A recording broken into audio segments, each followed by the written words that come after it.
Hey everybody, you're here at the Canary Cry News Talk live stream pre-stream. Go ahead, hit that like button wherever you are across the world, or the internet, or the realm, whatever you want to call it. I want to say a big ol' hello to Canary BB over on DLive. DLive, Canary BB. We got on YouTube, Dadalorian, Christopher, Angel, Daniel. What's going on over on Rumble? We got Bibu Zuzu. Hola. All right, everybody. We got a good show today. It's one of those early shows. Not as early as we want it to be, but earlier than we could possibly hope for. So we're happy about that. Just a reminder. You can produce the show at canarycry.support. You can leave us a voice message over at canarycrynewstalk.com. Click on the green tab that's on the right or the bottom of the screen, and you can give shout-outs, ask questions, say hi, or leave a pre-show prayer. That's right. Spiritually producing the show is another essential way that you, our dear producers, keep this show going. We got Mr. Shabibi K over on Twitch. What's going on? I'm going to mute myself for 1 second so I can cough. There we go. My cough button is gone, so I have to do it the old-fashioned way. What was I going to say? I'm going to send out the text message. I did send out the text message. Okay, there you go. Y'all should have text messages from me in your inbox. And if you don't have it, text the word canary to 877-740-3226. That's canary to 877-740-3226. I've seen, seen a number of people text that number, finding all sorts of creative ways to not type out canary, the word canary. Then maybe they put a period at the end, or they put it twice, or something. Just remember the simple word canary. Text that to 877-740-3226, and you'll start getting our text message alerts before every show. All right, everybody, time to get going.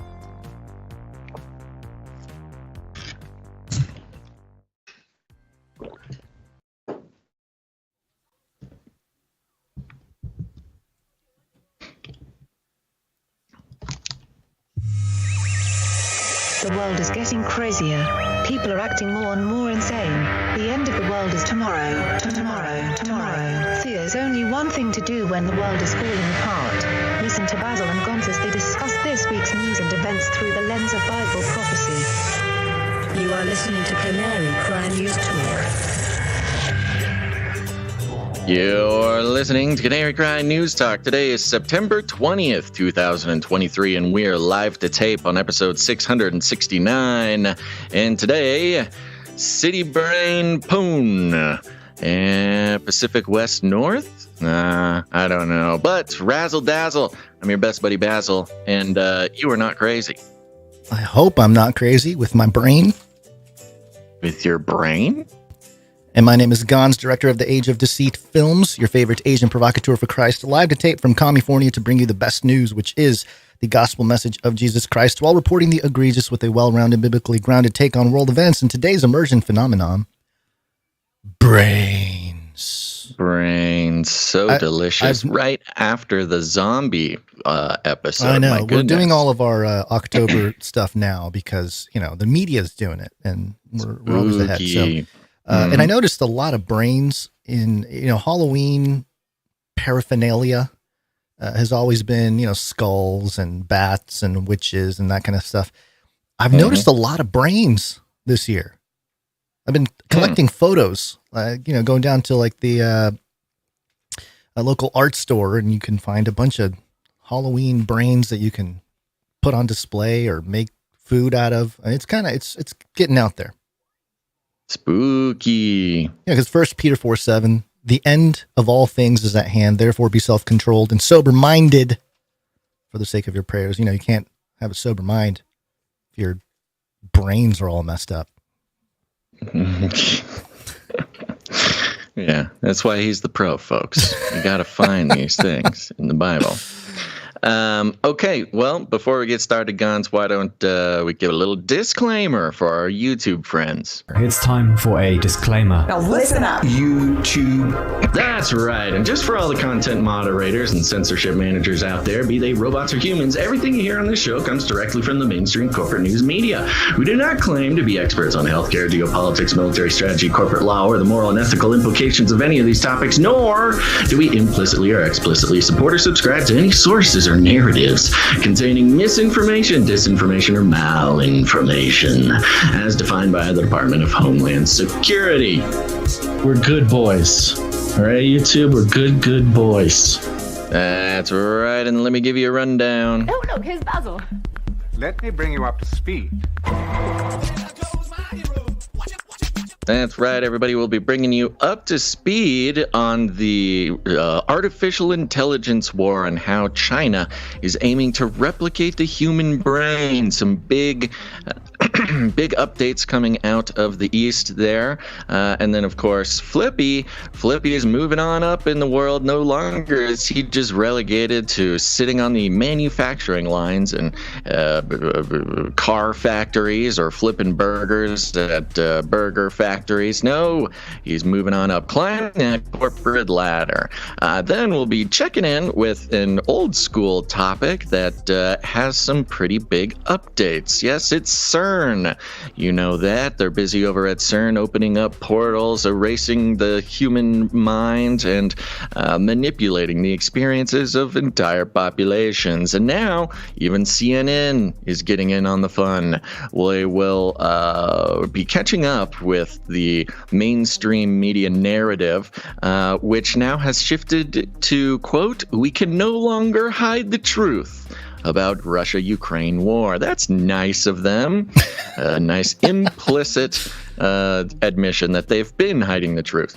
And then at the end of the show, checking in with yet another hoax at Salem Elementary. But first, Gons, our lead stories. Gonna kick it off with artificial intelligence, China, beast system, wars and rumors of wars, all the things. Artificial intelligence. It comes from China. China. China. It's not racist at all, no. Speaking of the beast system, beast system. We shall hear of wars and rumors of wars. Yeah, we're going to kick it off here with a article from Newsweek. I just realized we have two Newsweek articles today. Of course, pretty mainstream, probably an intelligence op there. The headline here, China aims to replicate human brain and bid to dominate global AI. All right. So, there's not anything that's new or anything unheard of, but there's some updates here. Aiming to be the first in the world to have the most advanced forms of artificial intelligence, while also maintaining control over more than 1 billion people, elite Chinese scientists and their government have turned to something new and very old for inspiration: the human brain.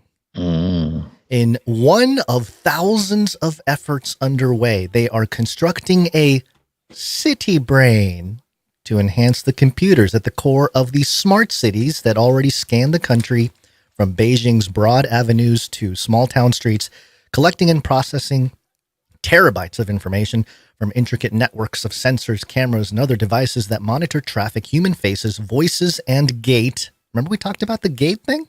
And even look for gathering fights.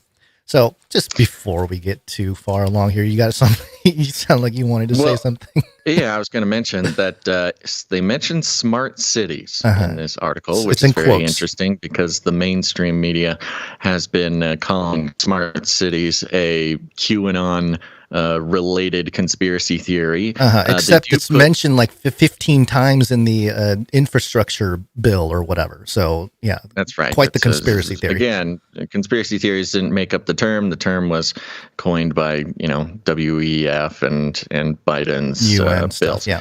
Infrastructure bill. But yeah, smart cities is in quotation marks there, meaning that that's the term being used in the official documents. Yeah. Just thought I'd point that out. So when I saw the city brain idea, it stirred up some old memories, Basil, from my youth.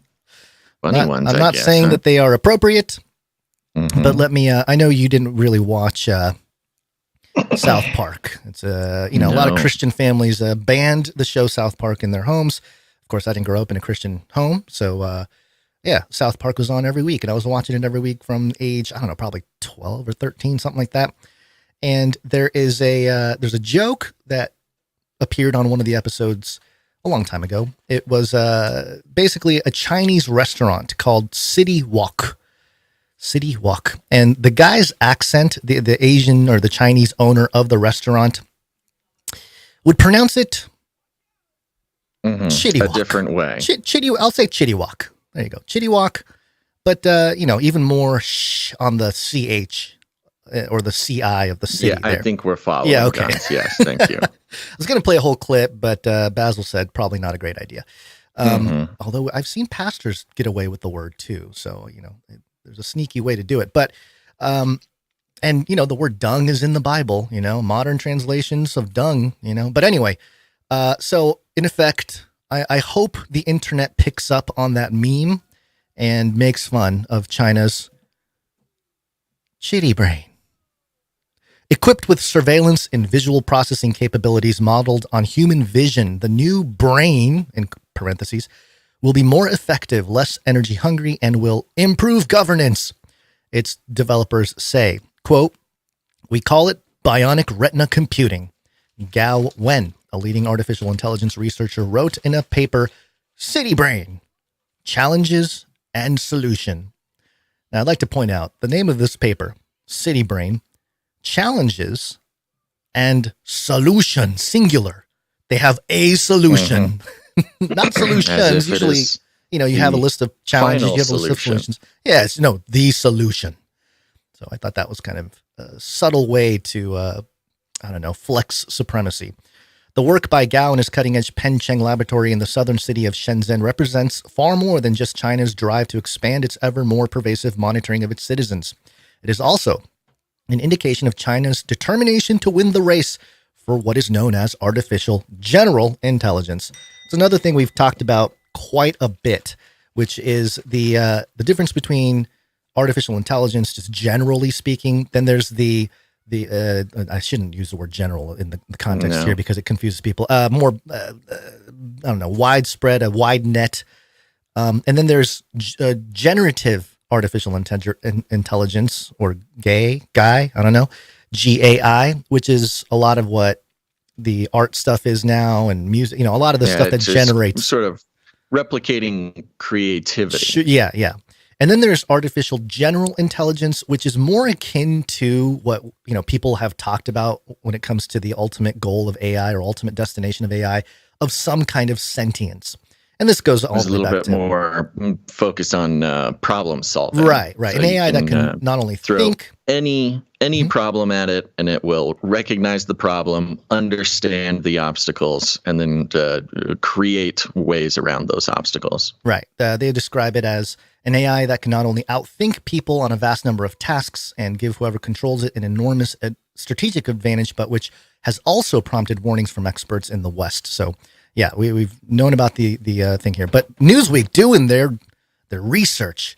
Gao's is just one of about 1,000 papers seen by Newsweek that show China is forging ahead in the race for artificial general intelligence, which is a step change beyond the large language models such as ChatGPT or Bard, already taking societies by storm with their ability to generate text and images and, find vast amounts of information quickly. Quote, "Artificial general intelligence is the atomic bomb of the information field and the game winner." It's a game, Basil. It's just a game. In the competition between China and the United States, another leading Chinese AI scientist, Zhu Songjun, said in July in his hometown of Izhao in Wuhan, or by Wuhan in Hubei province, according to Jingchu.net, an online website of Hubei Daily, a Communist Party media outlet. Thanks for telling us, Newsweek, that they're a Communist Party.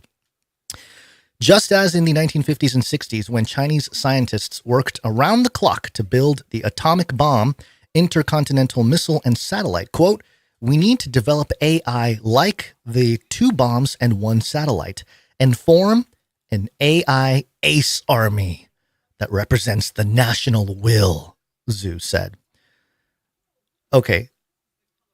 We were talking about this before, Basil. What exactly is an ace army in the traditional kind of vernacular out here? I don't know what an ace army is, but an ace is a name for a very good pilot in sort of traditional Air Force terms. I'm thinking of Motorhead and the Ace of Spades. The Ace of Spades. Now, is this an army of AI, or is this human people using AI? You talk about the one in the article? The Chinese AI ace army. Is it robots? No, what is I have it? No idea. Okay. It is sort of an undefined term that they use here, but it sounds like that they are trying to create basically a military, perhaps an air force that is sort of controlled and executed by AI instead of AI being sort of utilized as a tool by a human army. Right. So it says here, China aims to lead the world in AI by 2030. Of course. And, the China Brain Project announced in 2016 is mentioned here. I made a face like this on video about that. I remember specifically saying, this we might want to pay attention to this. So, we've been on this for a while, and here we are. And, they get into all kinds of more details about artificial general intelligence. There's a section here. Let me just read a little bit out of the section. A major difference between the West and China is the public debate over the dangers AI, including very advanced AI, could pose. Quote, AI labs are recklessly rushing to build more and more powerful systems with no robust solutions to make them safe. Anthony Aguirre of the U.S.-based Future of Life Institute told Newsweek, referring largely to the work in the U.S. More than 33,000 scientists signed a call by the Institute in March for a 6-month pause. Remember that? It hasn't gained any more than the 33K from March. I thought, March to September, October, I thought they'd get a couple more thousand signatures, but apparently not. Few such existential concerns are expressed in public in China. Yeah, in China, they're just like, come to Chitty Brain. Yeah, we watch you, we listen to you, we feed you, we keep you happy over with the Chitty Brain. Yeah, there's there's not very many public concerns expressed at all over there. Because you probably get shut down. Disappear. You probably lose your ability to do anything if you do, especially on social media and stuff, because, the Chitty Brain watching. Okay, so they talk about how they examined thousands of these Chinese scientific papers on AI that were published between 2018 and 2022, which is, again, Newsweek, doing their due diligence here. And there's a section here, and part of the conversation, traditionally the idea of like a sentient AI was kind of poo-pooed, until the last year with the guy from Google. What was his name that came out and said that their AI was sentient? Yeah, I forget his name. Lemieux, yeah. That kind of took the media conversation into like, AI, this sort of fear-driven thing with AI. But until that point, this idea of like, we're going to create sentience with the AI was kind of reserved for people like us saying like, kind of sounds like the image of the beast. And then really, really, I don't know, people that are really deep into creating this stuff, from the secular point of view. So now it's kind of like, China's doing it. It's a real threat. And they quote people from Georgetown saying like, China's ahead. If they win, they'll have an edge in all this stuff. But in that segment there, it says here, in addition to the papers identified in the study, others seen by Newsweek explored human-robot value alignment. Value alignment. I thought that was an interesting thing, Basil, because we've talked about that with our Flippy updates for years. This value alignment of robots. Quote, amygdala-inspired effective computing, referring to a small part of the brain that processes fear. Industrial applications such as, quote, a closed-loop brain-computer interface with augmented reality feedback for industrial human-robot collaboration. And from 2023, July 2023, BrainCog, a spiking neural network-based brain-inspired cognitive intelligence engine for brain-inspired AI and brain simulation. So I think what they're doing is they want to use the fear segments of the human brain to keep AI in check, or, have their values, the robot's values aligned with the use of this AI kind of thing. It's an interesting part of the problem because alignment, AI alignment, this is something that some people may have heard. It's not necessarily a mainstream conversation, but there's some podcasters and stuff talking about AI alignment, which is it doesn't matter how good an artificial intelligence is at thinking. It could be the best or it could be the worst, but if its values are not aligned with human values, it could be super impressive and can even be malevolent. What is it? Malevolent. Malevolent. No, the good one. Oh, benevolent. Benevolent. There it is. It could be benevolent, but if the values are not aligned, then you get what's called the paperclip problem. The paperclip problem is, say you made an AI whose sole goal is to make as many paper clips as possible. And in so doing, the AI would then, run out of metal. Then it would start melting down cars to make paper clips. And then when it ran out of cars, it would start draining the Earth's core of its metal. And then it would inevitably just end up destroying the whole universe because that's the most efficient way to make as many paper clips as possible. So it's this values alignment that is really the core of the big problem of super advanced AI, and is really the sort of source of the fear from people who, think AI is going in a certain direction and have certain level of capability.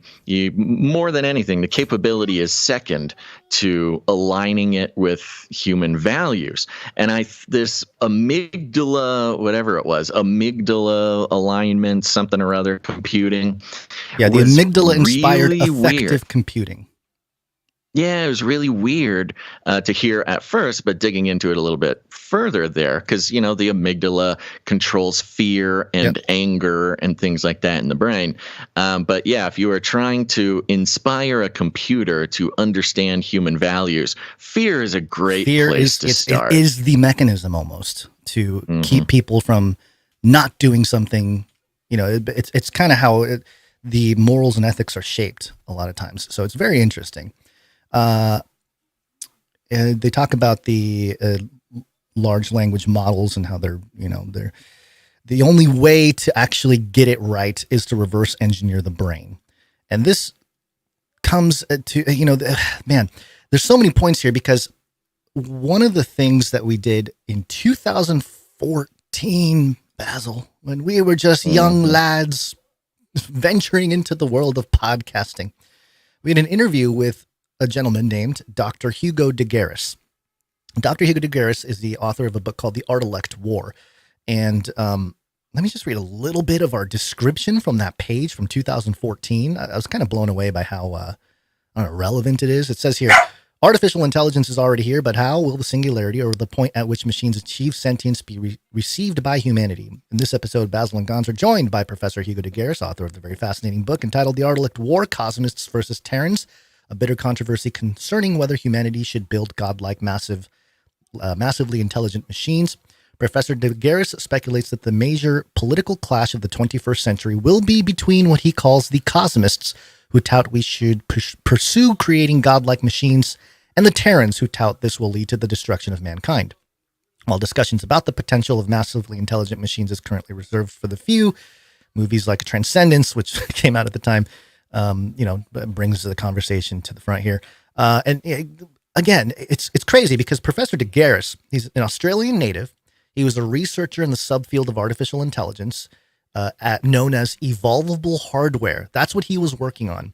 And in the 1990s, he was in China. He got recruited by China to help reverse engineer the human brain. So they've been at this for a long time. And I think Dr. Hugo de Garis got excommunicated or something because he wouldn't go along with some of it because he was like, I don't like what you guys are doing. I don't agree with it. And then once he started to kind of call him out a little bit, they didn't kill him, obviously, but they said, hey, your visas are revoked or whatever. Yeah. Yeah. An interesting part of this article here. It's a quote under the subheadline, AGI with Chinese characteristics. It says here, Beijing will focus on, quote, brain-like intelligence, embodied intelligence, and produce enlightened large models and general intelligence, it said.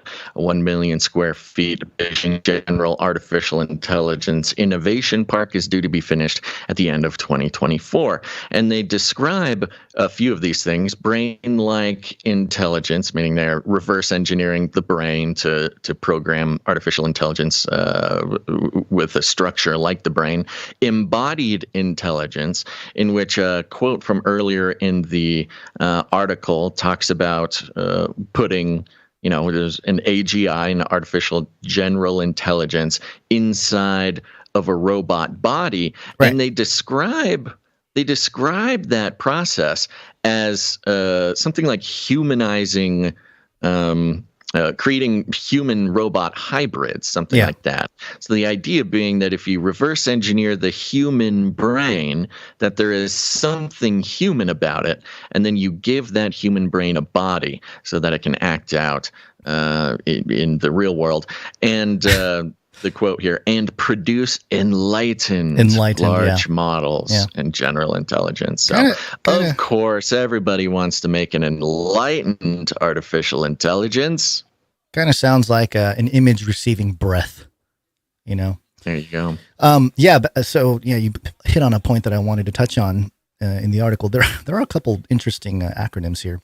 There's the Beijing Institute of General Artificial Intelligence, BIGAI. BIGAI? Is that BIGAI? I'm just reading it. I'm just reading it, folks. That acronym stuff, don't you? I do. I think BIGAI is doing well with their AI thing. And then there's the Beijing Academy of Artificial Intelligence, BAAI, but kind of looks like Bail. Just looks like it's just Bail. Yeah, there you go. And then there's any other highlights? Hard at work in their laboratory, some Chinese researchers have also been focusing on what AI could mean for ideology. One paper aiming for AGI noted that, quote, unhealthy information can easily harm the psychology of college students. The title of the paper, quote, an intelligent, software-driven, immersive environment for online political guidance based on brain-computer interface and autonomous systems, end quote. Kind of babysit those college students in a virtual environment and shape their psychology and make sure they don't have harmful things enter their mind. I mean, this is craziness. This is poor nuts. Little brains can't handle hard information. Such an application of the technology, it said, was inevitable. I think that's true. It's inevitable. And, this comes right as Elon Musk's Neuralink announced that they're looking for human subjects now. They're good to go. I don't think they're the first ones to do it, but of course it's Elon, so he gets all the headlines. I think there's another competitive company that already had human trials going. So, it's not like the biggest news, but also Elon, the personality, probably just, makes everybody stoked about it. I don't know. It's weird. It's weird that he went all conservative, right wing, whatever, truth, Second Amendment, conservatism. And he's also the same guy.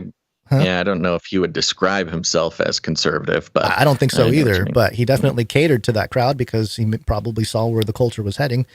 So anyway, there you go. There's our little thing. I hope nobody gets trapped in the city brain. The chitty brain. Don't. We just watch you. We feed you. We keep you happy. It adds brain knows all.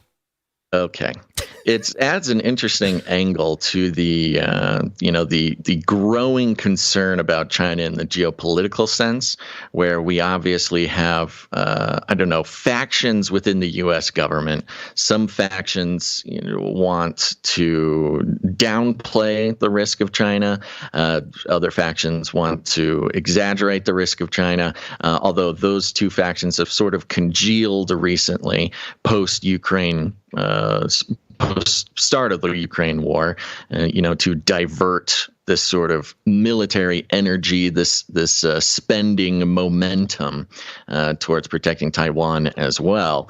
And so this is another great, bullet point on the list of reasons why, we got to figure out a way to commit some sort of either economic war or regulatory restraints on China, because the U.S. loves putting, regulatory restraints on other sovereign nations. That's like our favorite thing to do.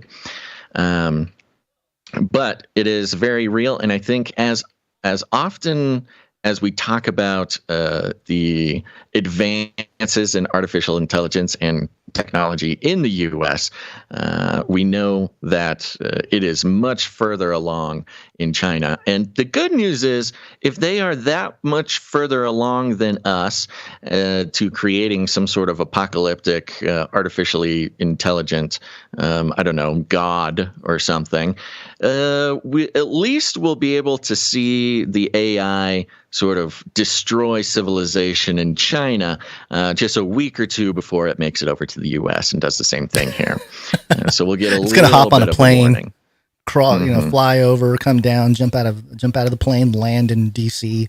Everyone thought it was going to be the UFOs. No, it's just city brain, Chinese city brain. The other thing, I think this is also thinking about why Newsweek would even feature this and talk about this. They're really trying to get the U.S. to have some kind of arm, an official, either militant or, whatever, to govern all of this, which has been part of the conversation this year with Sam Altman leading the charge there. Oh, yeah. It almost certainly is going to happen, especially with that big AI meeting that Elon said was all the smartest people in the world in one room figuring out, and they all want to regulate AI. It's going to be great. Okay, well, let's... The danger of nuclear warheads by a lot. Yep. We're all just people in the People Zoo. Yes. And do you want to play People Zoo? Oh, I can, yeah. I'll keep you warm and safe in my People Zoo. Real quick here, because, it's just fun. The whole UN meeting's happening in New York right now. And, UN chief, Ted, I think, what's his name? I'm trying to remember his name here. His name is, I must have lost it. Oh, well. Oh, Antonio Guterres, that's what it is. Here's what he said, I think, yesterday. Focus here is on climate solutions, and our task is urgent. Humanity has opened the gates of hell. We've opened the gates of hell, Basil. Yeah. Worshippers. Sinful generation. It's our fault. We opened the gates of hell. Yeah, well, it's because of CERN, obviously. Obviously. Yeah, the timing couldn't be any better. So there you go. Gates of hell are opening. Also, Joe Biden. I know we haven't played a whole lot of Joe Biden clips in the recent months here. I think at the beginning we were clipping him a lot because of all the flubs, and then now it's gotten pretty sad. And here he is yesterday standing at the UN headquarters in New York trying to deliver his speech without too much of an issue, but he did have some moments. Now, we as we evolve our institutions and drive creative new partnerships, let me be clear. Certain principles of our international system are sacrosanct. Now, if you listen carefully, I think somebody laughs when he says, let me be clear. Listen to it again. Now, as we evolve our institutions and drive creative new partnerships, let me be clear.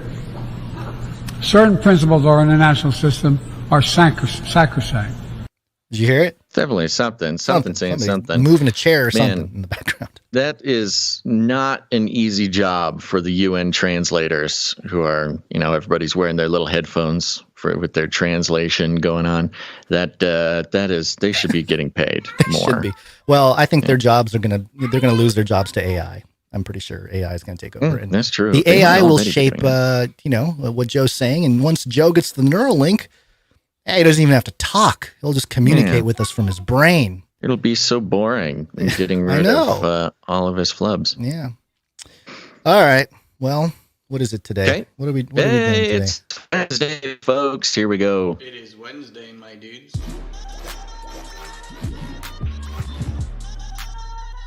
Wednesday.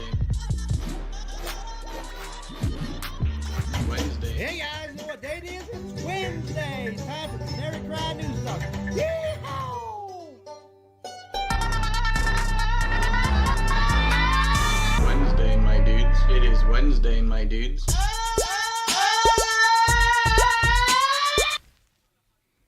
Yep, it's Wednesday, and we are cruising along. A nice early show today. I think we'll try our best for a nice early show on Friday, but anything interesting happening at the beginning of this week, Gonzo? I don't know. Just continued life challenges. Oh, I've been getting, how I've been bombarded with bug bites this summer. Mm-hmm. And I went to the park the other day, kids were running around, and there was a mosquito. It found an old bug bite, and he like re-entered into it, and I felt it was really itchy. I'm like, what is going on? So I gave it a couple scratches, and it peeled off the thing. There was blood, and then out of the pool of blood. Yeah, yes, buddy, what's up? Yeah, he wants to show me his little snack there. Out of the pool of blood comes out this bloody mosquito, like out of a movie or something. He was like, and he came out and he flew away, and I'm like, oh my gosh. What? I hope I am not microchipped. The old double whammy. Yeah. Well, you're probably vaccinated for something now. I know. I was the whole time I'm shaking my fist at Bill Gates, and people are wondering what is wrong with this guy. But you got the double. You got your boot. You got your original malaria vaccine, Bill Gates malaria vaccine, and then that other little guy was just coming to give you your booster, man. Oh, man. Well, hopefully things will work out.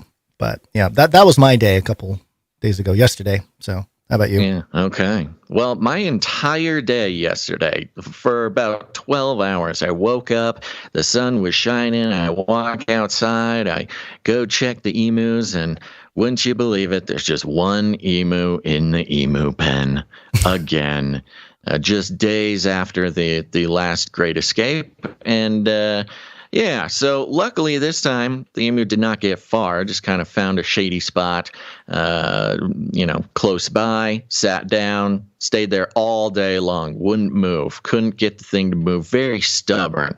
This is a very stubborn emu. After a little bit of research and some connecting with the American Emu Society, turns out during mating season, which apparently is right now for my emus, yeah, there could be some trouble in paradise. Oh, yeah, they're going to be fighting over some of the more prized lady emus. Yeah, well, there's so actually the lady emus in this case, or well, in all emu cases, are the ones who choose the mate. So it's a little bit different than some other species. The ladies are in charge during mating season, and they recommend that you actually have multiple male emus because, then the lady has some sort of choices. Well, I don't have that. I just got the one, and I think the rejection is just too much for him. He was literally acting like depressed. Like I couldn't get him up. I couldn't get him to walk. He didn't want to eat. He didn't want to do anything. She doesn't like me. Yeah, he just fully got rejected and is really sad about it. And on top of that, I had to spend literally all day from dusk till dawn building a new emu pen, just sort of out of the just materials I just happen to have laying around, because you got to separate them or else they'll keep fighting. And not gonna lie, it's kind of savage. These big birds you do not want to get in between a female emu who is rejecting a male emu. So they are currently separated. They're spending some time apart. He's not pressing charges, but we'll see how the relationship develops. But yeah, dusk till dawn, didn't walk back inside until 8 p.m. or something like that. So I'm exhausted, and my forearms are complete. My forearms feel how like Arnold Schwarzenegger's forearms look. Now, Popeye, he's got a couple inches. He's got, he's a little bit more veiny than myself. You're talking about the forearm, but the forearm, not the height. I think you're taller than him. Wielding post hole diggers and breaker bars and shovels all by myself for like 12 hours. I can barely even squeeze these virtual reality controllers. Listen to these humans whine about their labor. I know. Let me just send you a robot that doesn't complain. Disembodied robot arms that could get all this done for me. So there you go. It's been an exciting time with the emus, but peace has been restored. You know what would really put you into the stratosphere is you need to start a TV show called Emu Amor. You know, feathers find flames. You know, they're the dating show for emus. That would certainly attract a certain brand of sort of anti-social Australian people. That's for sure. But you know what? If you listen, according to the social justice warriors, they need television programming too. Yeah. But Gons, there's good news. It's time to thank some executive producers. Executive producers. That's right. We are on the value for value model. You know it. You love it. It means you don't have to listen to advertising during your favorite podcast. But not only that, you get to rest easy in the knowledge that your favorite podcasters, Basil and Gons, are not taking corporate money, commie money, or cartel money. And by choice, look, a lot of people don't take corporate money, but it's not by choice. We, by choice, choose not to take any corporate money for a couple of reasons. One of them is ads are no fun. However, there's some grumpy gusses out there that would prefer that we play ads instead of, you know, mentioning a sort of uncomfortable paradigm change that we've all been programmed to let corporate elites decide what media survives and what media doesn't. But, you know, this show is not for the faint of heart, nor the faint of mind. And that's why we are on the value for value model, which means if you get any value out of what we do here, you're invited to put some value back in. And you can do that with your time, your talent, or your treasure. Lots of ways to get involved and produce the show, because that's exactly what you are. You're producers of the show. And that's not a gimmick. That's not a cute little nickname. Nothing. No, that's the real deal. You can put it on your LinkedIn, put it on your Twitter bio, whatever you want to do. Give them our email, and we will vouch for you. But the executive producers, they're people who come in, and they are extra generous with their value for value, and they support any individual episode with $100 or more. And let's thank them now, Gons. Let's do it. Okay. Well, coming in at the last second, I mean, we had such a wonderful showing last episode, and it's sort of just how it goes. If we have a good day, then the next episode is not going to be so good, which was the case up until, you know, just about the last second when we did have an executive producer come in and produce the show. And apparently I didn't write their names down. So let me pull it up here. Here they are. Everybody join me in a rousing round of applause for executive producer Clara H. Clara H. Thank you. Whee! Thank you very much, executive producer Clara H. I did not see a note or anything come in, so we will just take that blessing and thank you for it, and remind everybody out there to keep these executive producers in your mind, because they are going a long way to keep this show alive for all of us, not just for themselves. The fun part is you can think about it in lots of different ways. You know, you can executive produce for yourself in sort of a selfish way. You can do it in sort of a selfless way where you are keeping the show alive for thousands of people around the world, or you can executive produce for us. Of course, we enjoy that as well. And that's it. Our one executive producer for the day. We appreciate very much executive producer Clara H. Where'd you find this? Thank you, Clara H. Appreciate it. Yeah. You know, and it's a pretty short list all around today, Gons. Do you want to just go through the list now? Mm-hmm. Okay, we got some other producers who came in to keep this show alive, and we appreciate it very much. Value for value. Go to canarycry.support. Starting with producer Jeremy F. Jeremy F. Thank you very much. Jeremy F. Yes, comes in with a nice round number, which means we will not disclose it on the show. If you don't mind us disclosing your support amount, you can make it a funky number, put 11 cents, 33 cents, 77 cents, 1, 2, 3, 4, something like that. Something that sends the message that it'll be a fun number to read on the show. Jeremy F. comes in, nice round number, but a note as well. The note reads, blessings to both of you. Shalom, Sir Jeremy the Tiger Tamer, Knight of the Land of Three Daughters. Ooh. Oh, I apologize. I should have thanked you with your knight name. Sir Jeremy the Tiger Tamer, Knight of the Land of the Three Daughters. There you go. Mm-hmm. Thank you.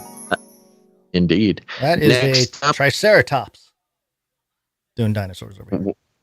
Oh, you're talking to your son. The son. Is, okay, got it. I'm going to write down Sir Jeremy's name here so I remember it for next double time. Double check the round table as well. That's true. That's true. But we're not here to audit claims right now. We're here to thank our producers, such as producer Palmer C. Palmer C. Thank you very much. And Palmer C comes in with 1111. Thank you very much. 11. No note. We also had producer Tracy W. Tracy W. Thank you very much. Another 1111. Appreciate it. Yeah, and of course we've got producer Malik W. Malik W. Mm-hmm. Thank you, Malik. There we go. All right, that concludes the list of financial producers who came in the amount of $7.77 or more, which entitles them to have a note read on the show. We've got a few more people who came in under that amount. They're on streaks, and we're going to thank them now.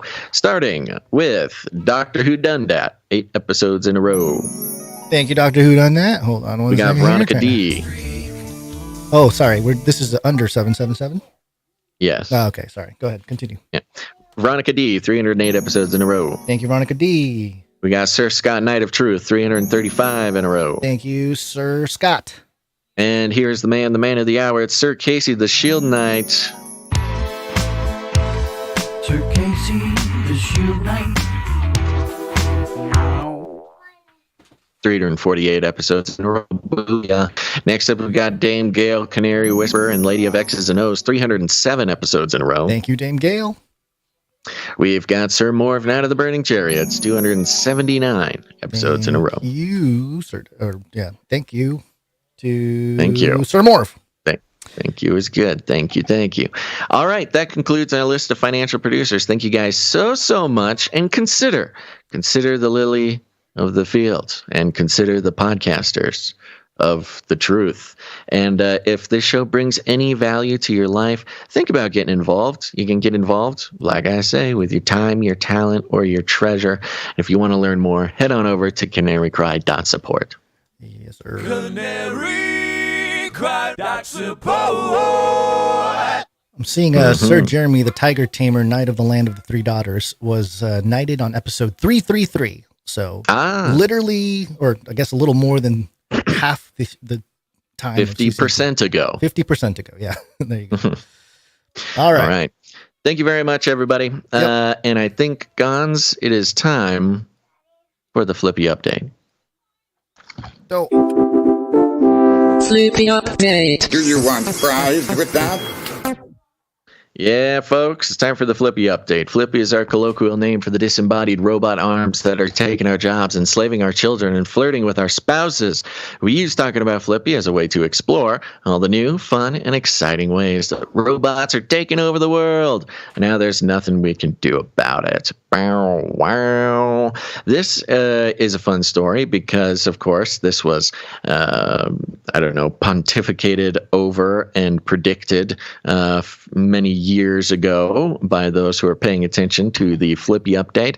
It's coming from NorthshoreNews.com, nsnews.com. The headline is, I got the wrong one here. Hold on. Sorry. I got it. No, this one is coming from Fortune. Yeah. Fortune.com has the headline, Polish Spirits Company appoints AI as CEO. Robot vows. No personal bias. Only unbiased and strategic choices. Isn't that biased, though? Isn't that a bias towards the unbiased strategic choice? Oh, that's very very good, Gons. It's robots can't philosophize. Very clever. I think the idea of an AI vowing anything is kind of an interesting concept. You know, because a vow, it's hard to think of a vow outside of the human context, because a vow is a commitment, but it's not a commitment because of lack of free will. You're not going to hold to your vow because you have no other choice. You're holding to a vow as a sort of symbol. It's a spiritual agreement. That even when you don't want to hold to your vow, you will. It's, in a way, it is an attempt for, and this is just spitballing here, not trying to lay down theology, but a human taking a vow is almost a way to attempt to apply robotic characteristics to a human free will. You know, it's not necessarily the most natural thing for a free will to hold to a commitment, even at the cost of, self-preservation or best interest or whatever. That's what makes a vow so, some might call it sacred or something like some version of a higher version of our humanity. Is keeping a vow. And of course, we have vows in all sorts of different contexts, including marriage and things like that. And Lord knows that human beings, when they take a vow, it is not necessarily guaranteed that vow will be kept. So a vow being sort of an attempt to roboticize a free will. So a robot taking a vow makes me either question the robot's senses, or it means absolutely nothing at all.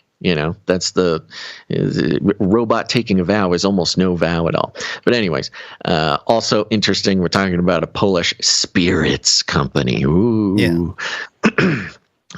The article goes like this. While many workers are worried artificial intelligence will take their job one day, a Polish drinks company is handing over the CEO role to a robot.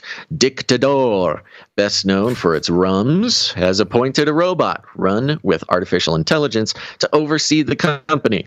It goes by the name Mika. Now, Mika or Micah? It's Mika, M-I-K-A. Is Mika. It is that female robot standing in that picture there. We've actually reported on Mika before. But Mika has now climbed the corporate ladder, CEO, and a woman robot. A woman, I was going to say. Yeah. There you go. Shatter that glass ceiling. Now, there's been this concept called intersectionality in the sort of sociology, social justice conversation for a while. And intersectionality is the characteristic of a person or a group of people that have multiple sort of, some might say, victimhood points. You're black. Well, you've got like Karine Jean-Pierre, right. Our communication secretary at the White House there. She's black, she's a woman, and she's a lesbian. So it's sort of a trifecta, intersectional social justice type of thing. And here we have a woman robot, or I guess they would call female presenting robots. So, of course, as we all know, female presenting people can't be CEOs, my goodness. And robots, as we know at this exact moment, are not given the rights and the freedoms of other people. They are an oppressed class who are basically a slave class of persons on this earth. And so you've got a woman robot as CEO of this booze company. I don't like the name Dictador. It's too close to dictator. What does it mean? Well, what does dictador mean in Polish? I'm almost positive that it means dictator. Oh, good. I think it's, but I mean, we could look this up here. Dictador definition. Yeah, I mean, it's dictador. Yeah. soberano que recibe, o sea, arrago el derecho de gobernar con poderes absolutos y sin someterse a ninguna ley. So there, that clears up that. Apparently, it's not a Polish word. So no, it is not. Stealing from the Spanish. Dictador's board, this is a quote, Dictador's board decision is revolutionary and bold at the same time. Revolutionary and bold. Oh my goodness. It sounds like a mid 2010s mission statement from a church. Be revolutionary. Be bold. Revolutionary and bold at the same time, said Dictador Europe President Marek Sieldrowski in a statement. Quote, this first human-like robot with AI in a company structure will change the world as we know it forever. Forever. I mean, look, if you're the president of this booze company and you were passed up, for the CEO role, and they put a female robot at that in charge. I mean, he's not wrong. It will change the world as we know it forever. It was, by our accounting, sort of destined to happen. It was never not going to happen. Yeah. So, first company to be able to claim it on their spreadsheets, that's whatever. It's still a point. Significant decisions like hiring and firing are still in the hands of the humans at the company. Instead, Mika will largely focus on choosing artists to design custom bottles. Oh, hey, wait a minute. Can we hire Mika for our process back here, or back room? Maybe Mika can help us out. Yeah, choose some artists to design custom bottles. That's what a CEO is known for doing. Quote, my decision-making process relies on extensive data analysis and aligning with the company's strategic objectives. There's that aligning phrase again. Mika said in an, quote, interview with Reuters. they put the word quotes. Yeah, I like interview that. In quotation marks. Oh, they're gonna get it for that. In the future when they scan back on everything, they'll say, "Oh, you did not give us humanity." Yeah. Quote, it's devoid of personal bias, ensuring unbiased and strategic choices that prioritize the organization's best interests. An organization's best interests means selling booze. Yeah. That's a fun way to do it. But, choosing the art is actually a pretty interesting position for a robot to be in, because it's been a problem in corporate circles for a long time, which is, whoever is choosing the artist or the art, they really are making that decision based on what they think is good. And yeah, you can have some data on, some data analysis on which artists are top selling, what kind of design choices sell. But when it really comes down to it, especially a CEO, like a non-creative position, having a non-creative person in charge of ultimately choosing the creative aspects of the business is one of the sort of pitfalls of the whole corporate structure. But Mika is here to solve all of it, choosing the art that goes on the bottle. And I think this is very interesting because we don't really think about it, folks. We don't think about it often. I think about it because I am a crazy person. But when you are walking down the street and you see billboards, you see signage, you see flyers, you see whatever, every single thing about every single one of those pieces of advertising or labeling is chosen by a human being. Sometimes they are chosen by human beings who have good taste. Some they are not. But it's these advertisements. One of the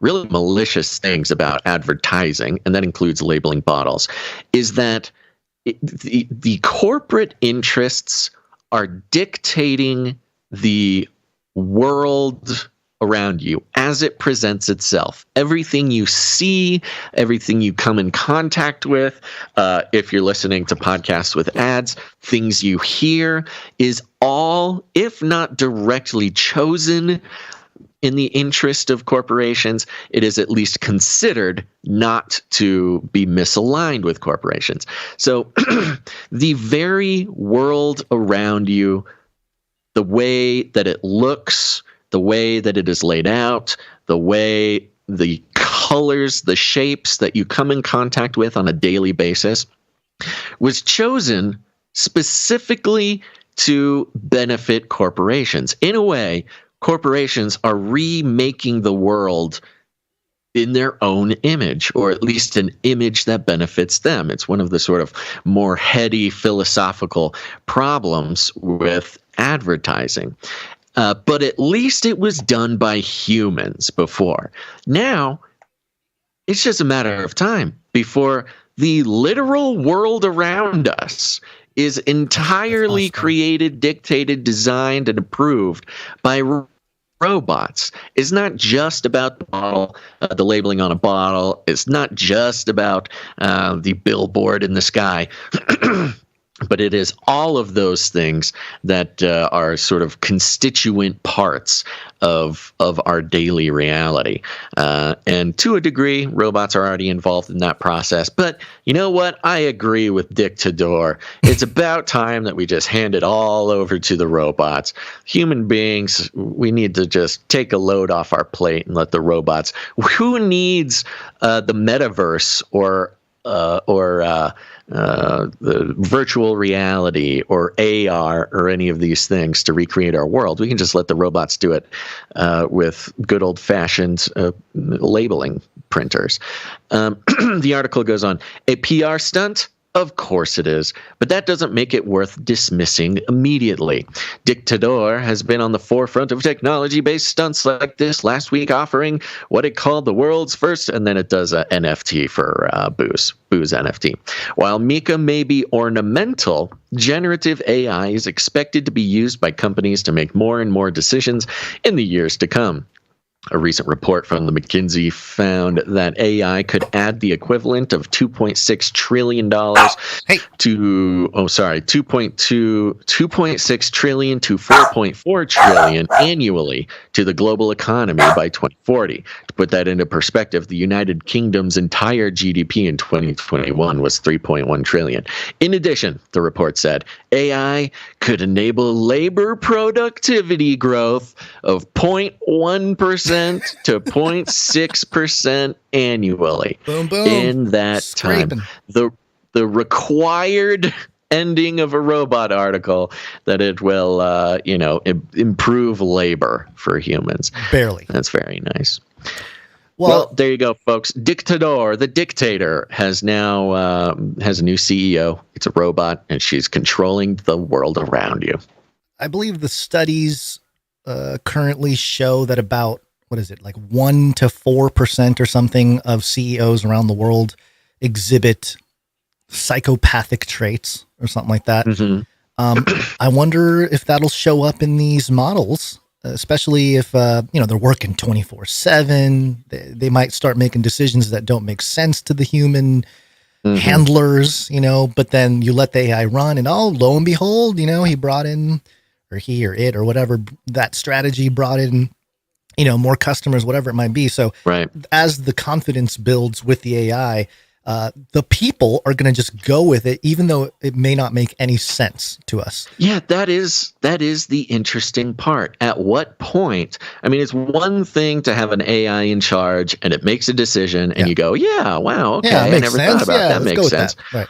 But when it stops making sense, when it starts making decisions that are not obvious to the human brain, you have to wonder, what direction will the world go into? Because on one hand, if you are truly faithful in the AI supremacy and you're not a anti-robot racist, then at some point you have to be able to be like, that doesn't make sense to me, but the robot knows more than me. I mean, the robot's smarter. That's why we put the robot in charge. If I was smarter than the robot, then I would be CEO. And of course, it won't make sense and there might be some pushback. But at some point, the trend will be to let the robot make decisions that make no sense to the human mind. And then at that point, we really have lost control of our world almost entirely. Yeah, the first article from Newsweek that we covered with the shitty brain is they talked about how once AI is suggesting how to upgrade itself, and they basically just go with it, the manufacturing, the 3D printing factories or whatever, they just start building it, and we have no say. That's when things can really spiral out of control. So, yeah, I mean, if the AI takes over manufacturing of its own parts, then we really got a problem here. But, for now, it's just a publicity stunt. It's fun to do. You get the attention. You get the headline in Fortune. You get your spirit company mentioned out there, and you get the buzz. So marketing decision, well done, I suppose. But also, it's almost like handing off the baton and being like, well, we're done here. We're just gonna drink. I wonder if the chitty brain can get drunk over there in China. What do you think? Do you think you can get drunk? You have got to be careful. This is a family program. I know. We have children. Yeah, I know. Yeah. Okay. I think maybe you're slipping up a little bit once in a while without noticing it. I'm saying I'm pronouncing the word city in a Chinese accent. That's all I'm doing. Yeah, but you're Japanese. You're not allowed to do that. That's racist. What? It's more racist for you to do a Chinese accent than for me to do a Chinese accent. I don't know if that's true. Okay. All right. What do you got next? We got a little update here. Mind control research intensifies. Mind control weapons.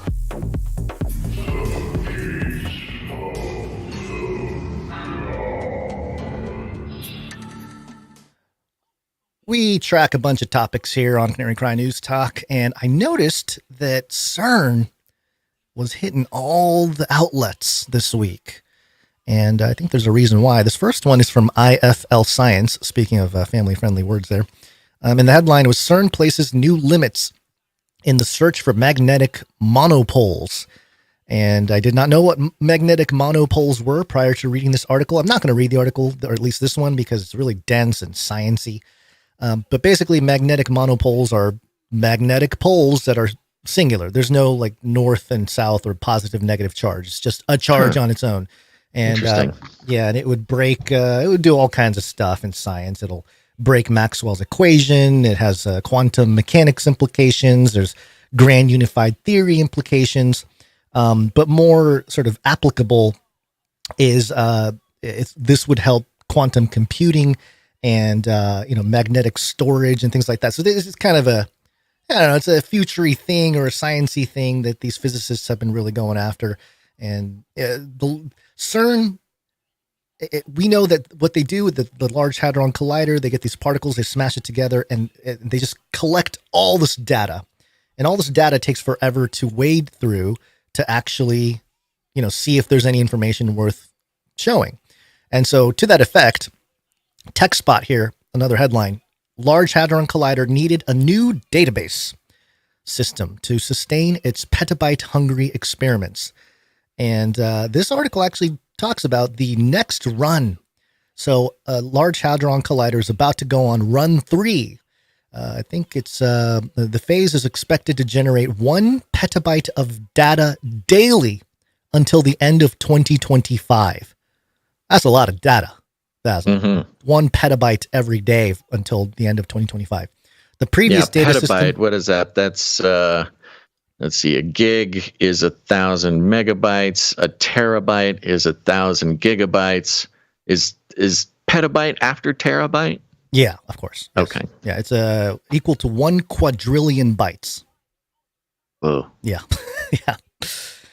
So again, it's kind of a dense article, so we won't go through everything here, but it mentions how the last run, which ran from 2018 to 2022, that was run 2. They're still analyzing the data, trying to figure out if anything anomalous occurred or any kind of theories can be proven or anything like that. But 2018 to 2022, certainly a 4-year window where a lot changed. A lot of things happened culturally, societally, obviously with COVID right there in 2020, but really, the Trump era signaled a massive change, and everyone, sort of the fringe community at large, I guess, kept a tab on CERN, not as much maybe as before, but it was always in the conversation. And part of that conversation is the Mandela effect. And this is where the mind control aspect comes in. And here's why I brought all this to the show today is not because IFL Science talked about CERN and not because TechSpot talked about CERN, but because CNN talked about CERN. And not just talked about CERN as like, oh, they're getting ready for another experiment. No, they have a whole thing here by Jacopo Prisco, the author of the article here. CNN.com, the Mandela effect describes the false memories many of us share, but why can't scientists explain it? So CNN has a headline that sounds like like a face like the sun, or maybe I kind of pushed back against the Bible Mandela effect narratives that were out there a few years ago, but culturally it's a whole separate thing here. And again, another dense article that really digs into the history of the Mandela effect. And if you are new to this type of thing, basically it's a collective false memory from the general public of popular things in culture, whether it be a children's story or a cartoon or whatever it is, or cereal box. Everybody remembers it one way, but actually it was another way.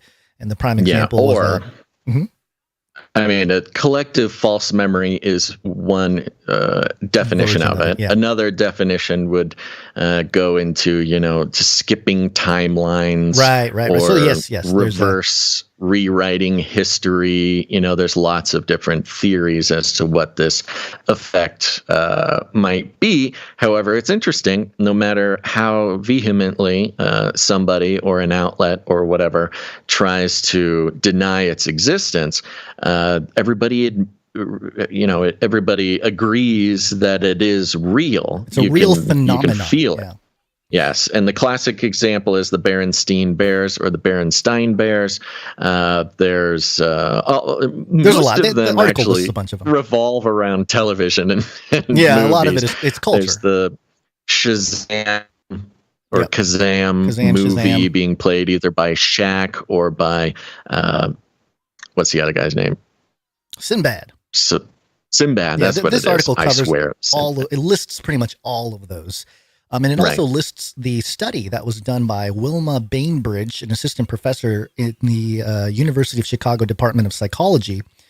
And she said the Mandela effect is a really fascinating memory phenomenon where everyone seems to show incorrect memories for common popular icons. It's really growing in popularity on the internet on sites like Reddit and TikTok. And while for many people it's sort of fun, a fun little game they might play, I realized that it's actually a very interesting effect on human memory that hadn't been studied experimentally before. And so, legitimizing it in academia in a certain sense is very interesting. The researchers tried to find simple causes for the phenomenon, the Mandela effect, such as people not looking directly at the detail in question when observing the character or images across the internet displaying the errors, but they found no match for these hypotheses. Bainbridge and Prasad also had the participants in the experiment draw the icons from memory to see whether they would spontaneously create these errors, and they found that they often did. Quote, the big takeaway is that while the Mandela effect shows up across different types of experiments, there's no one clear explanation for it, end quote, Bainbridge said. So future research is needed. So again, we need more funding. We need to figure out this Mandela effect. Give us more money. Just something I didn't think we would see when the Mandela effect became sort of an internet culture phenomenon in the mid-2000s or 2010s, I guess. Here's where things get really bizarre in the multiple timeline type of thing. Basil, Mr. Basil Rosewater, there may be some other people out there that are perhaps a nemesis, perhaps an enemy, maybe a friend. I don't know. But there's a gentleman named Ken Drinkwater, who's quoted in this article, a fellow researcher at Manchester Metropolitan. He added that the effect might be connected to a condition called false memory syndrome. Quote, in their individual identity and in the way they see the world. People are influenced by factually incorrect recollection. They could strongly believe in something or strongly believe that they've had this experience or this memory, but in actual fact, it's a fantasy, said Drinkwater, a senior lecturer at the university. Yeah. What a name. Ken Drinkwater. You know, it's kind of funny. There's lots of funny names, but Drinkwater really takes the... I should have named myself Basil Eat Sandwich. Or something. Yeah. There's the Ellis Island thing where you're showing up to the new world. What's your name? What's your last name? I don't know. Well, who's your dad? John. Okay, you're Johnson. What's you? Who's your? Okay. What? I don't know. What's he Do doing? You have a dad? No. What are you doing? Drinking water. Drinking water. Okay, fine. That's it. For generations now, you've decided the name of your offspring. Yeah, he might be. He sounds like some sort of assassin. I think that's a good name for some sort of, dark money assassin, because it's kind of friendly. It's kind of like not, it's not intimidating. However, it kind of has this feeling of like, I will take everything from you. I am what you are made of, water. Mm-hmm. Yeah, they talk about the parallel worlds thesis here that's out there, and that's where they mentioned the Shazam thing. So basically, the movie, people remembered a movie called Shazam starring Sinbad, but actually the movie was Kazam starring Shaquille O'Neal. So no, that's not true. It was definitely Shazam, and it was definitely Sinbad. See, I remember because I remember Shaquille O'Neal. I was following, Orlando Magic Shaquille O'Neal back then when he was literally tearing down the rim off the backboard there. And so I remember the Kazam thing. But even I was kind of like, I remember Sinbad doing some kind of genie thing. Yeah, so I think that's exactly. where people, but it wasn't Shazam or Kazam or something. It was something else. It was Kazam. I saw it in theaters, and I was way too young. I was way too young to see that movie in theaters. It was a spooky movie. He ate some eyeballs, and the bad guys were like real bad guys. It was a whole thing. No, they were implanting the false memory right then and there. Quote, advocates of the Mandela effect think it's a genuine effect. Many believe this is based on the many worlds or multiverse theory, and that things are different in parallel realities, Dagnall said, referring to the theory that suggests there may be other universes, potentially an infinite number of them beyond our own. Quote, I also came across the idea of time travel, which would be causing small changes in the fabric of time, end quote. Another popular theory is that the Large Hadron Collider, a particle accelerator at the European Organization for Nuclear Research known as CERN in Switzerland, has opened a portal to a different dimension when it was activated in 2008.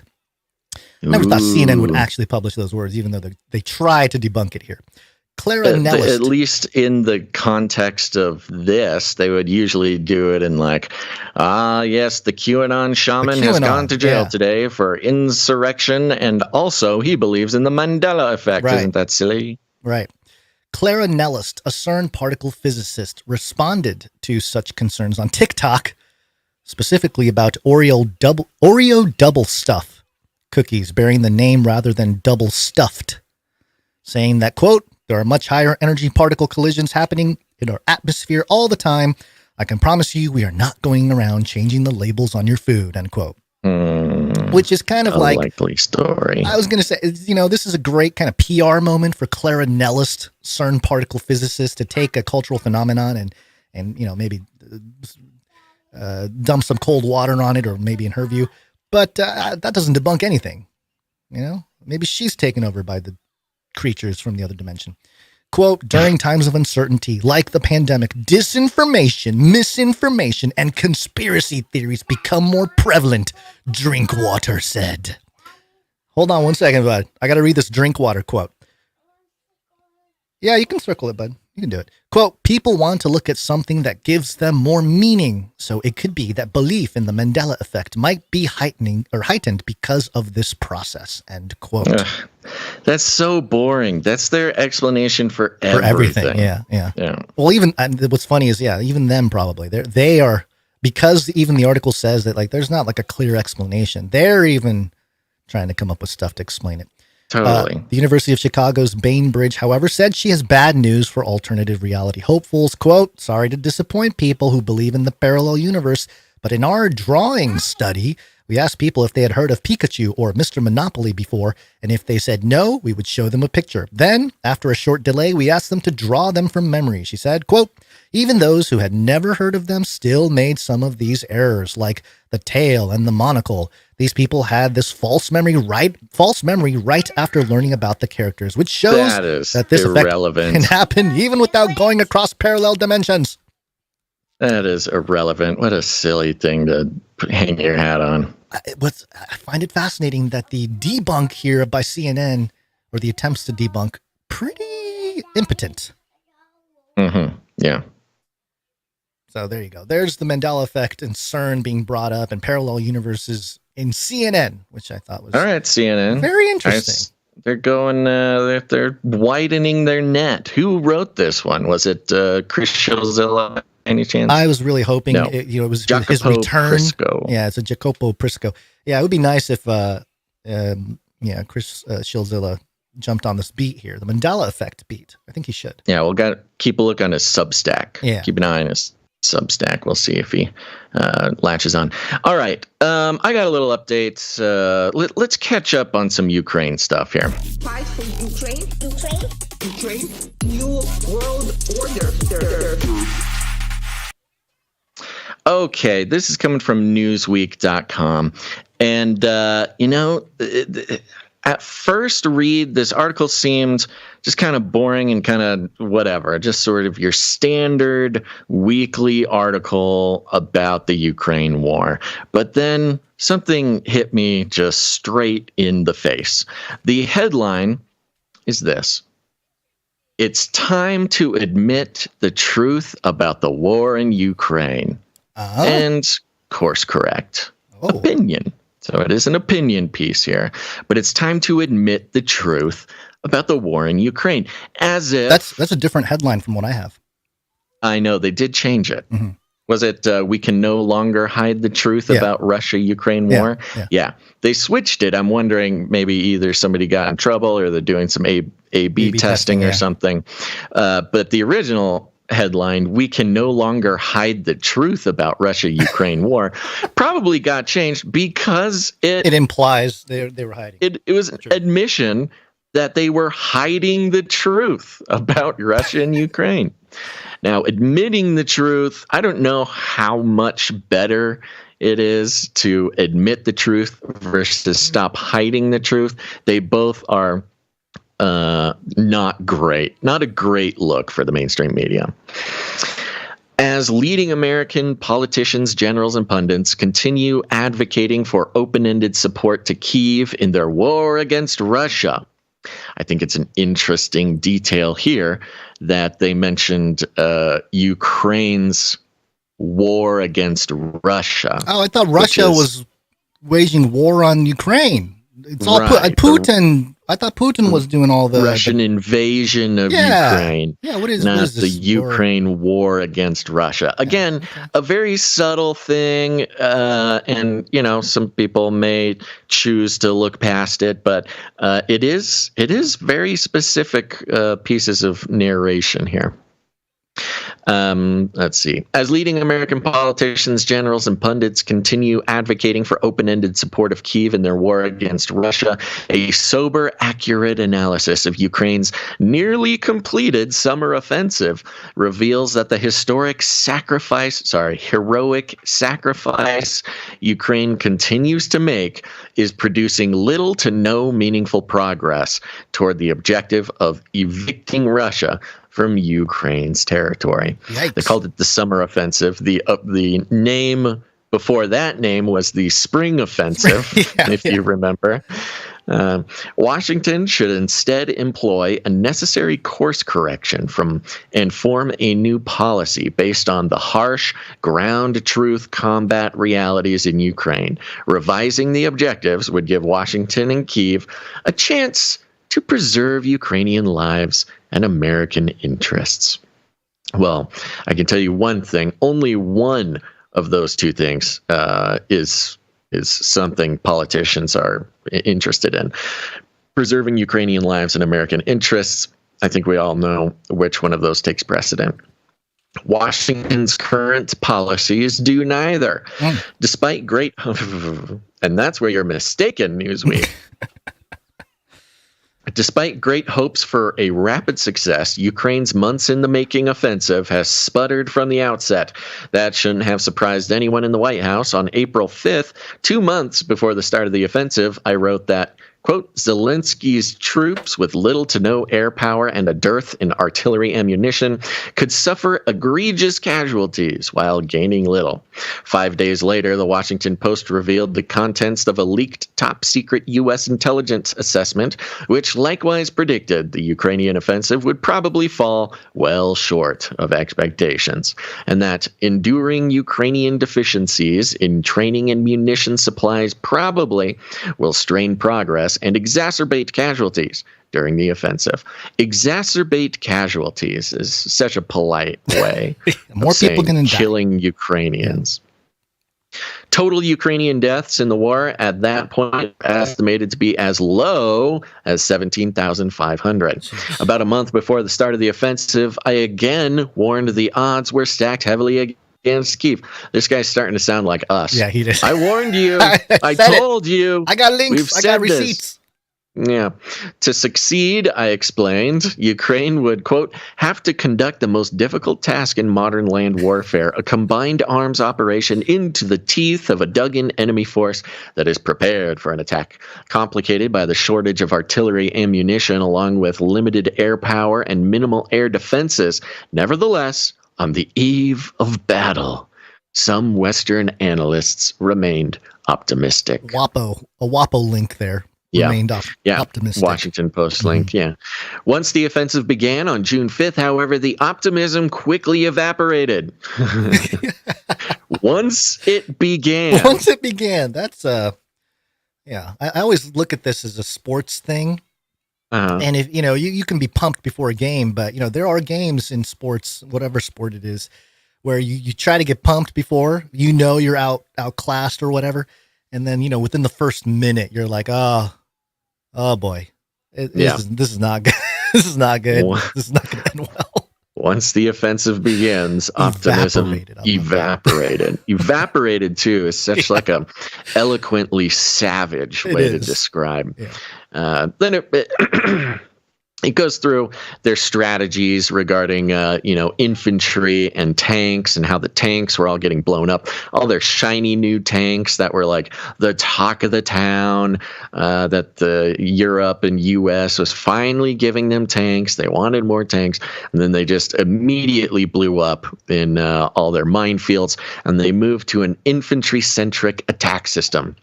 So World War I strategies.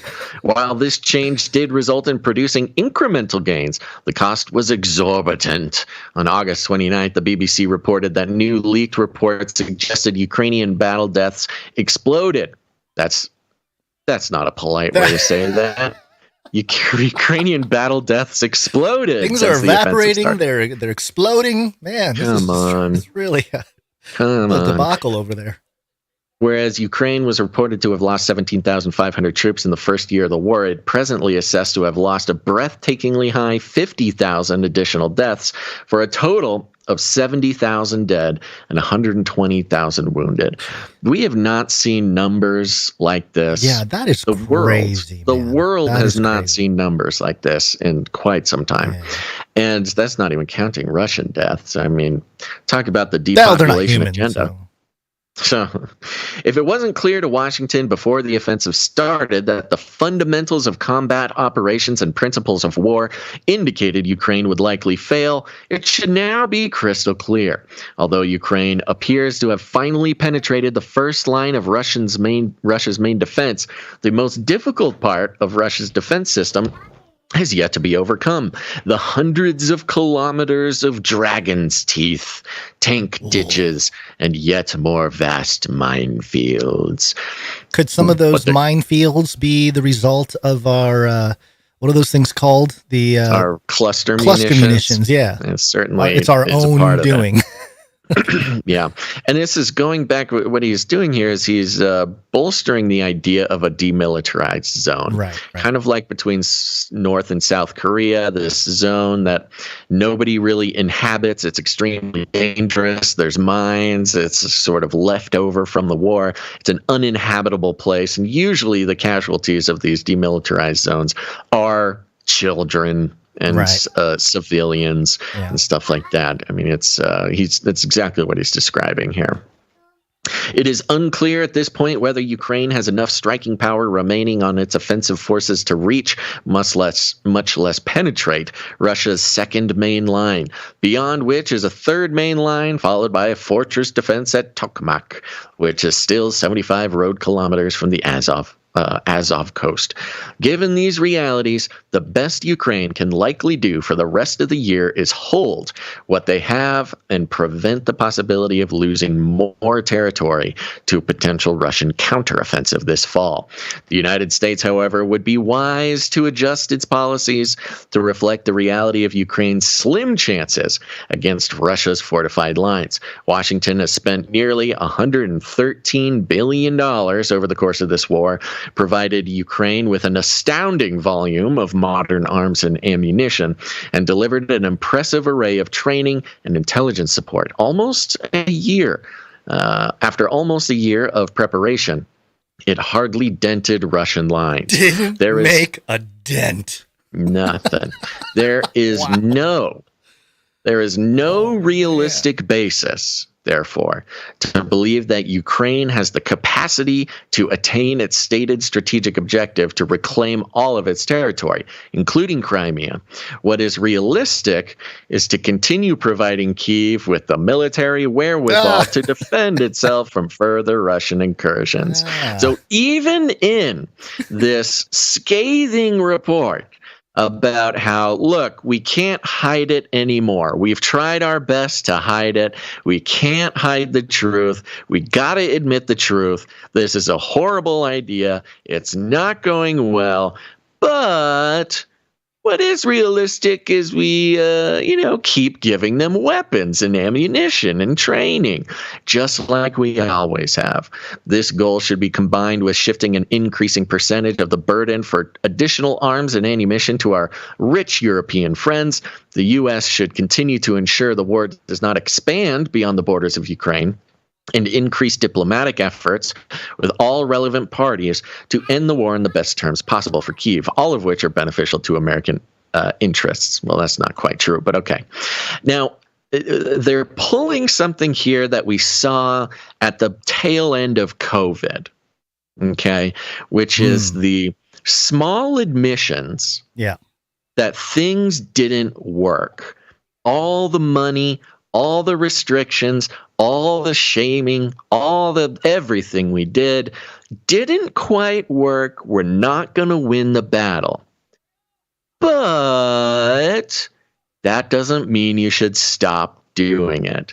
You should still get your booster. You should still wear your mask. This is how he's on. This is how this guy is on Newsweek, by the way. There's little things that keep him, don't bite the hand that feeds too much there, No, this is a very, very clever way of doing it, especially after a long campaign of failure and lies and hiding the truth, which we've seen in many different instances over the last few years. When it becomes too obvious to possibly hold the lie in anymore, you can admit that things were the way that things were, that the conspiracy theorists were right, that people weren't crazy, that your neighbors and your family were brainwashed, but that doesn't mean we should stop doing it. It's this very clever and very malicious sort of way of, quote unquote, coming clean without actually admitting that you were wrong. Now it ends up here. Rather than repeating over the next year and a half what has already not worked, potentially costing Ukraine yet additional hundreds of thousands of losses, it's time to try something that has a chance to succeed. A chance. Something that has a chance. So you're saying there's a chance? In other words, it's time to acknowledge objective reality and employ policies that can work. Again, ending it with the admission that objective reality has not been acknowledged. It has been completely ignored. And you think to yourself, okay, well, good. The mainstream wants to, acknowledge objective reality, I guess. But then you forget the fact that they have been in the business, their core business model, not just in some outlets, not just the Washington Post, not just CNN, but the very corporate news business model itself is to create subjective realities and not acknowledge objective realities, and then to shame and demonize anybody who does not buy in to your subjective reality. And it's not just about the war, it's not just about COVID, but we can name all sorts of social issues going on right now, which are insisting that people accept subjective realities and live their life without the influence of objective reality. And it is, you realize it is the operating system of the entire world that we live in, which is the forcing of subjective realities.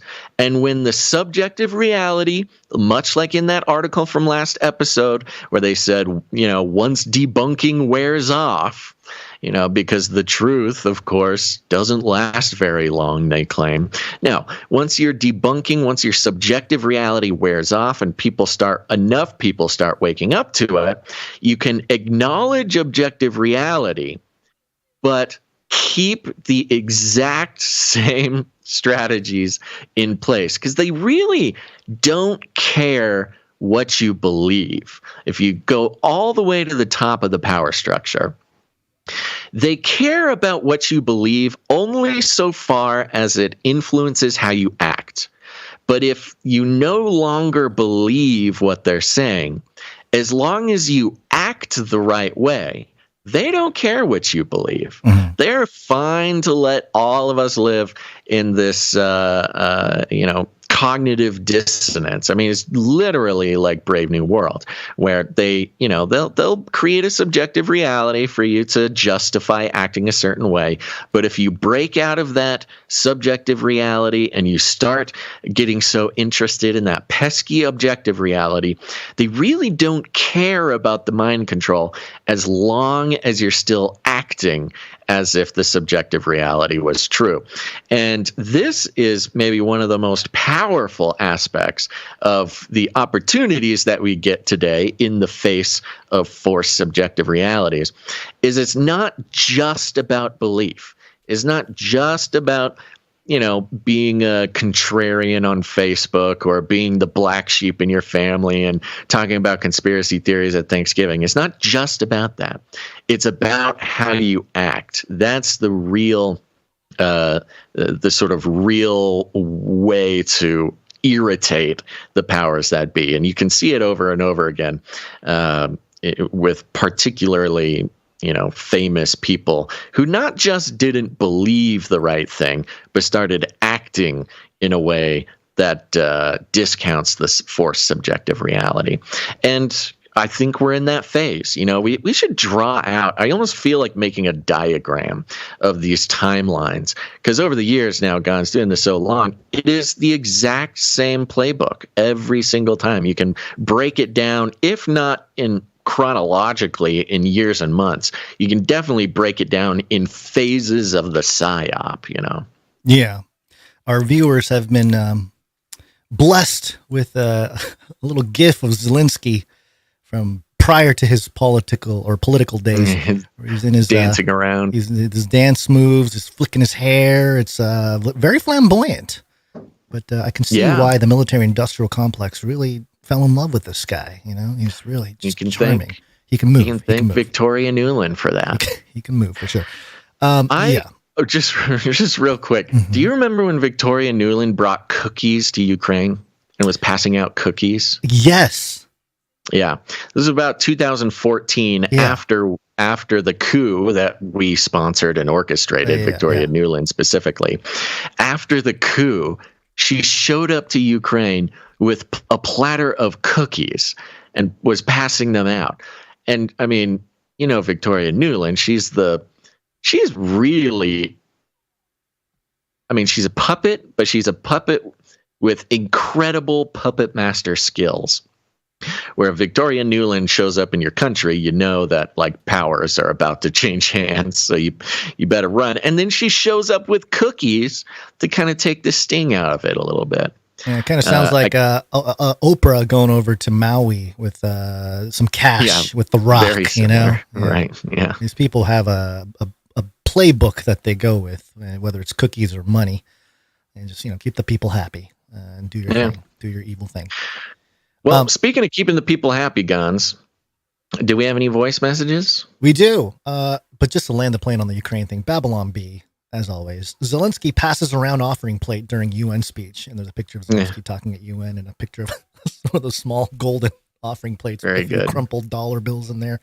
Apparently, there wasn't a whole lot of people attending his speech, so maybe the jig is up. The jig is up. Is that true? It looks like it, yeah. I mean, I don't know. It's hard to tell with the tweeters there. They're like, nobody came to the Zelensky, and there's like a picture with some scant audience. But you know how those things go. It could be the beginning of the thing. It could, maybe it was they're coming back from lunch and get shamed. Yeah. So you never know. But yes, we do have some speak pipe today. So let's do that. Please leave a message after the tone. At the tone, please record your message. Leave a message. Beep. Message. Go to canarycrynewstalk.com. On the right side of the page, or on the bottom if you're on a mobile device, you'll see a green tab. Click on it, and it'll open up a window that allows you to record a audio message through your device of up to 90 seconds. And it can be played for, if it's for us, let us know that it's a private message. If it's for the world, then we will play it if it's appropriate, of course. And today we have a couple from, I believe he is going by SG Elder Dave now. That's a silly goose Elder Dave. He's been coming in quite often. Here is it's a two-parter. Here's part one. Hi, guys. SG Elder Dave here. I would never send you guys a private message. So this message is for you guys and everybody else. That rant about the dog hit press conference, I was channeling Rosanna Dana from the old Saturday Night Live program in the 70s. Understand, I like you guys.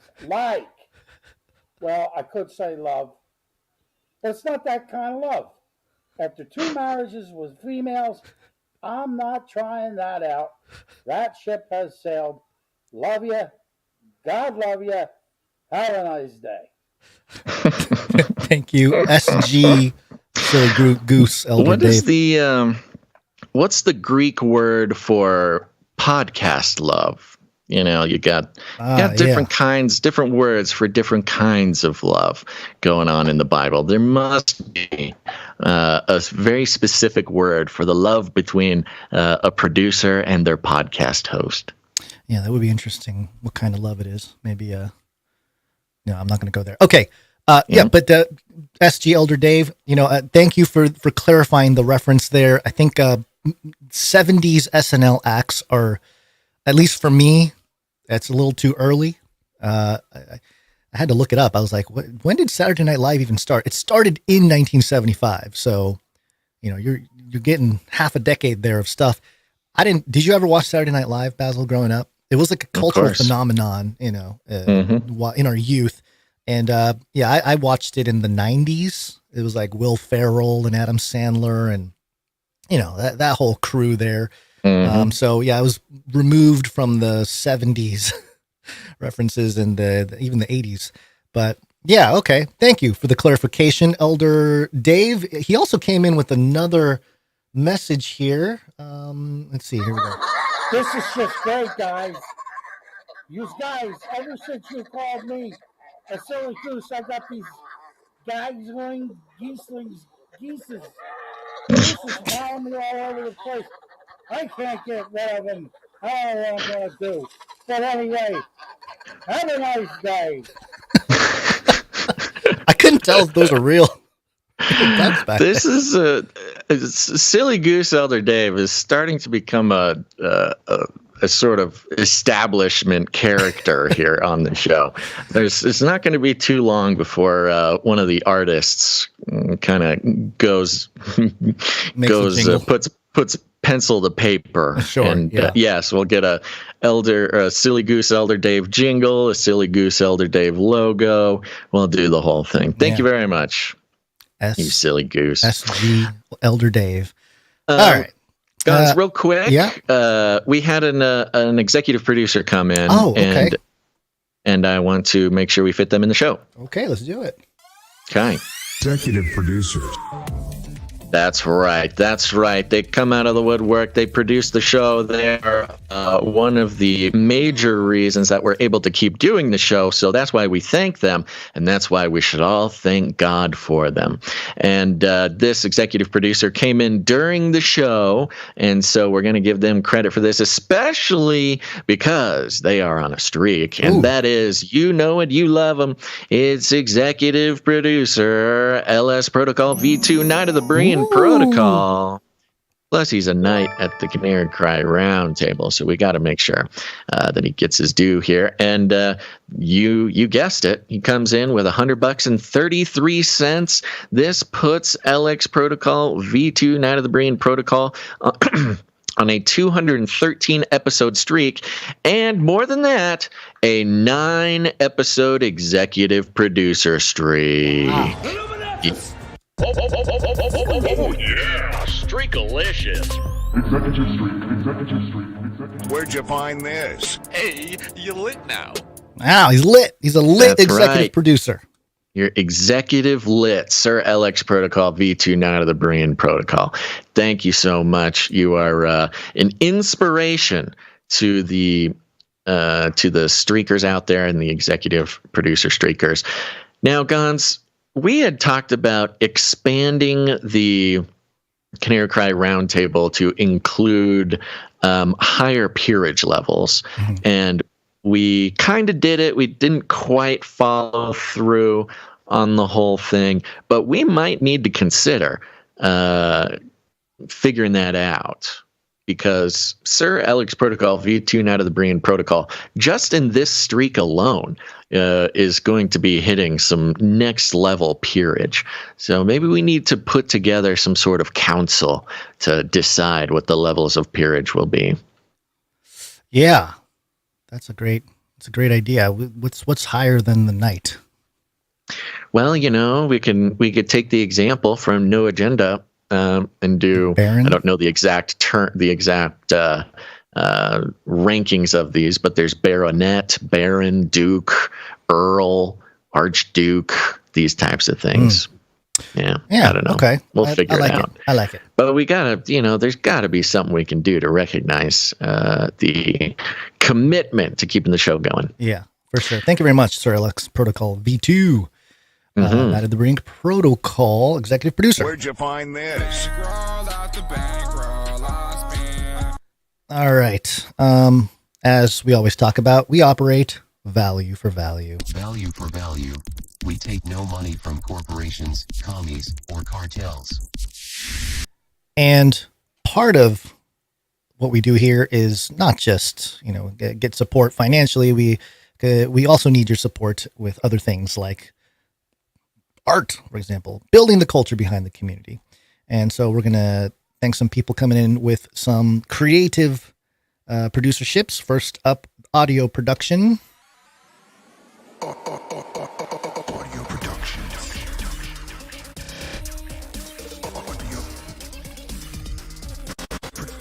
Productions. All right, and we got something from Jonathan F. here. Let me make sure I have the note ready to go. Jonathan F. Oh, of course, I need to give him his introductory jingle. Jonathan F. And he which one is this? Is this the one? Oh, it is. Okay. Yes. He says, the Director General of the World Health Organization admitting boosters kill people. It's about 30 seconds. 33 seconds. Its benefits, especially with elderly groups, senior citizens, especially above 65 and above 60. So if it's going to be used, it's better to focus on those groups who have risk of severe disease and death, rather than, as we see, some countries are using to give boosters to kill children, which is not right. Then the equity issue comes here. Say what? I didn't catch that one. I didn't catch it either. I didn't know. That sounded like Tedros. I didn't know he said that other countries are using the boosters to kill children. Whoa. Okay. All right. That is bizarre. That is really weird. I gotta say, things are really. It's almost like even the elite people are reading the room, and they're kind of like, well, we better start talking a little just to give people the ability to be mad at us, or take the mad at us narrative into, they're admitting it narrative, which is kind of where we're in right now. Anyway, thank you very much, Jonathan. I appreciate it. Appreciate you taking kind of stories or clips that are out there and turning it into a jingle or a little musical thing, because we can address it, but also, consume it in a nice package there. So thank you very much. We're going to get to some art. One art, please. And of course, we have one from Sir Dove. One art, please, from Dove. Real quick, guys, a lot of these jingles are coming in super quiet. Are they? Yeah. Okay. Well, that's what I get from messing with different things here. Hold on one second. Yeah, no worries. It's just letting you know. Help. Okay. What are we doing? Yes. Sir Dove, Knight of Rusbeltia, has a note here. Piece for this week's thumbnail duo illustration. I showed what may happen if the value for value model ever fails. Hope you guys like it. Keep doing what you do. I'll keep praying for you. Oh, man. And it's a duo picture. This is hilarious. Yeah. Yeah, the background is, of a lush, verdant, green rainforest, jungle, trees, South the canopies billowing up. Yes, very South American looking. And you've got Basil and Gons in the foreground here, and they are dressed up exactly how I imagine the jetpack floating Peruvian alien illegal gold mining cartel mystery from, I think it was last month or so. On the left, we've got Basil the Canary Man. He's got a Peruvian poncho draped over his shoulders. He's got a big old jetpack and a helmet on his head. He's giving a thumbs up because he is good for liftoff. He's got the canary head and crossbones emblazoned on his helmet there, and in his hand he's holding a alien mask, like a mask on a stick type of thing. Put it in front of your face, yeah. Giving the thumbs up. On the right, we've got Gons there, also in his very flashy Peruvian poncho. Mine's got crosses on it, tassels. Yeah.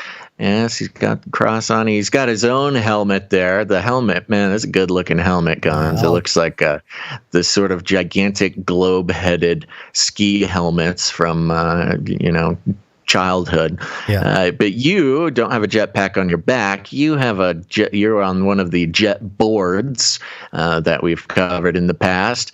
You can see it emblazoned with the DERPA logo. Yeah. Instead of the DARPA logo. Very funny. In your left hand there, you are holding a sack of gold coins that just says C on the top. S-I. Yeah. Spanish for yes there.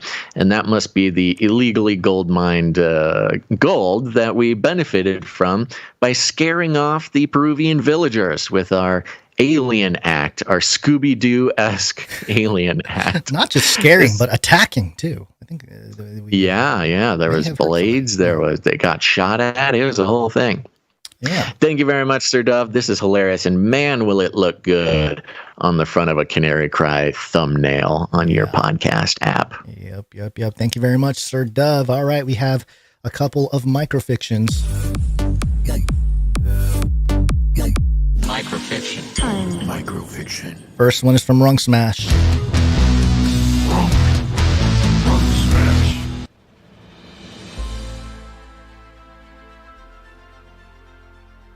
Oh, hello? Yeah. Hold on. We might need to start it over. I'm not hearing the music. Hello? Yeah, The music is going. Can you not hear the music still? I'm sorry. Did you restart it? Or yeah. did you, sorry, I don't mean to make it so weird. Tell me when you're about to start it so I can. It started hear twice. It's starting. No, I'm pressing the button. I hear you. Now. I hear you.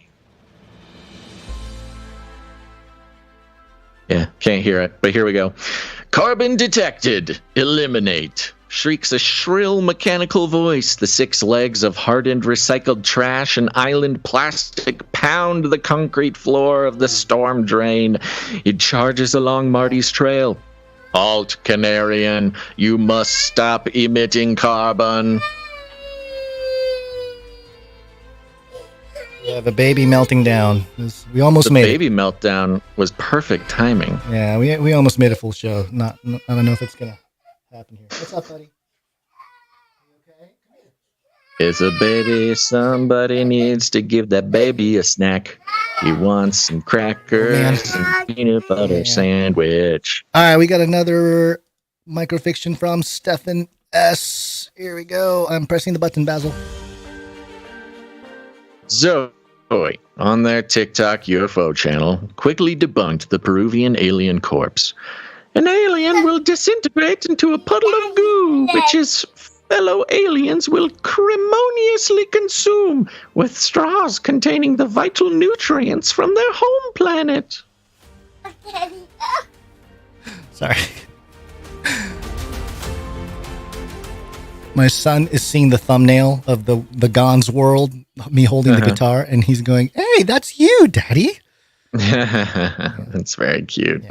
Very cute. Thank you, Stephen S. This is in regards to the Mexican Congress, a Telegraph article about it's extraordinary that the Mexican Congress allowed itself to turn into a sideshow hustle. It is extraordinary. Thank you very much, Stephen S. Thank you very much. I saw a really funny meme about that where it was 2 aliens saying, we got proof that Hillary Clinton is corrupt or whatever, and then they show the 2 aliens and the alien bodies in the casket. It was really funny. All right. Very funny. Yeah. Well, go ahead. I was going to get us out of this break if you're ready to go. All right. So if you're a creative person and you want to get involved, you want to produce the show, we highly encourage you to do so. All you got to do is create something for the show, whether it's music or graphic art or whatever, and go to canarycry.art, canarycry.art to upload it. And we will put it on the show. And if you have any articles that you would like us to consider for the show, go ahead and go to canarycry.report. All right, real quick here, just to get us out of here, we have a story about witchcraft, because it's almost the witchcraft month there. Where's my witchcraft? There it is. This girl must be practicing witchcraft. All right, so this is from Boston25news.com. Headline: Police respond to yet another hoax bomb threat at Salem Elementary School. So, okay, apparently Salem, an elementary school in Salem is getting a lot of hoax bomb threats. And the reason why I'm bringing this, it just struck me. It says here, authorities in Salem responded to an elementary school Tuesday afternoon for a reported bomb threat. The threat was called into Witchcraft Heights Elementary School around 1:30 p.m. Now I get it. Pretty weird name for a school. Yeah, I get it. Salem, that's the heart of the witch trial. I get it, but Witchcraft Heights Elementary, I don't know. I don't know that that's the best decision, especially in right now when things are swinging conservative in the United States or right wing or whatever.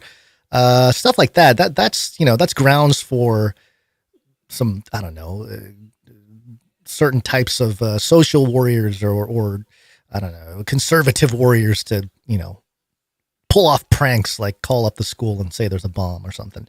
Yeah, well, it's interesting. Even if you take it out of a sort of literal spiritual context, even if you just talk about it in sort of ideological or philosophical terms. You're calling it Witchcraft Heights. I mean, that's like naming a school. What if you named a school, Prayer Closet Elementary School? Is somebody of either a secular or the different religious connotation would be like, hey, that's weird. I don't want my elementary school called Prayer Closet Elementary School. That doesn't make sense. Right. So calling it Witchcraft Heights, I mean, you can't quite blame somebody for having a disagreement with that. Now, does that mean making bomb threats is the thing to do? No, not that's not it either. But that could be part of the whole psyop here in the narrative crafting. The chief who responded, the police chief, said this, quote, "The frequency of school threats, which turns out to be hoaxes, has dramatically increased in the last 2 years and presents a quandary for school personnel and public safety alike.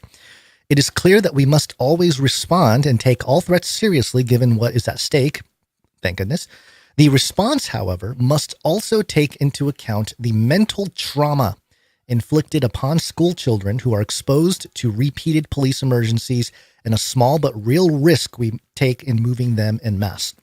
So this police chief recognizes that, sure, a traumatic event, these types of, if there was a bomb, of course, it would be a tragedy if, something happened.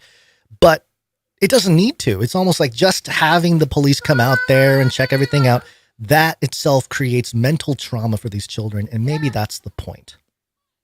Yeah. So just an interest. And this type of story, all it does is it creates more of the, hey, we need to secure our elementary schools. How are we we need to track our children. Yeah, microchip them, maybe not that extreme right away, but you get what I'm saying. Policy, the schools in general, public schools especially, are, they're sort of indoctrination centers now, and so I don't know. Yeah, and I mean, the way always with have the gun, been, but yeah, of course. But with the gun issue and all that kind of stuff going on now, it seems like they want to have more. I don't know what the word is. It's not just surveillance, but I don't know, maybe like a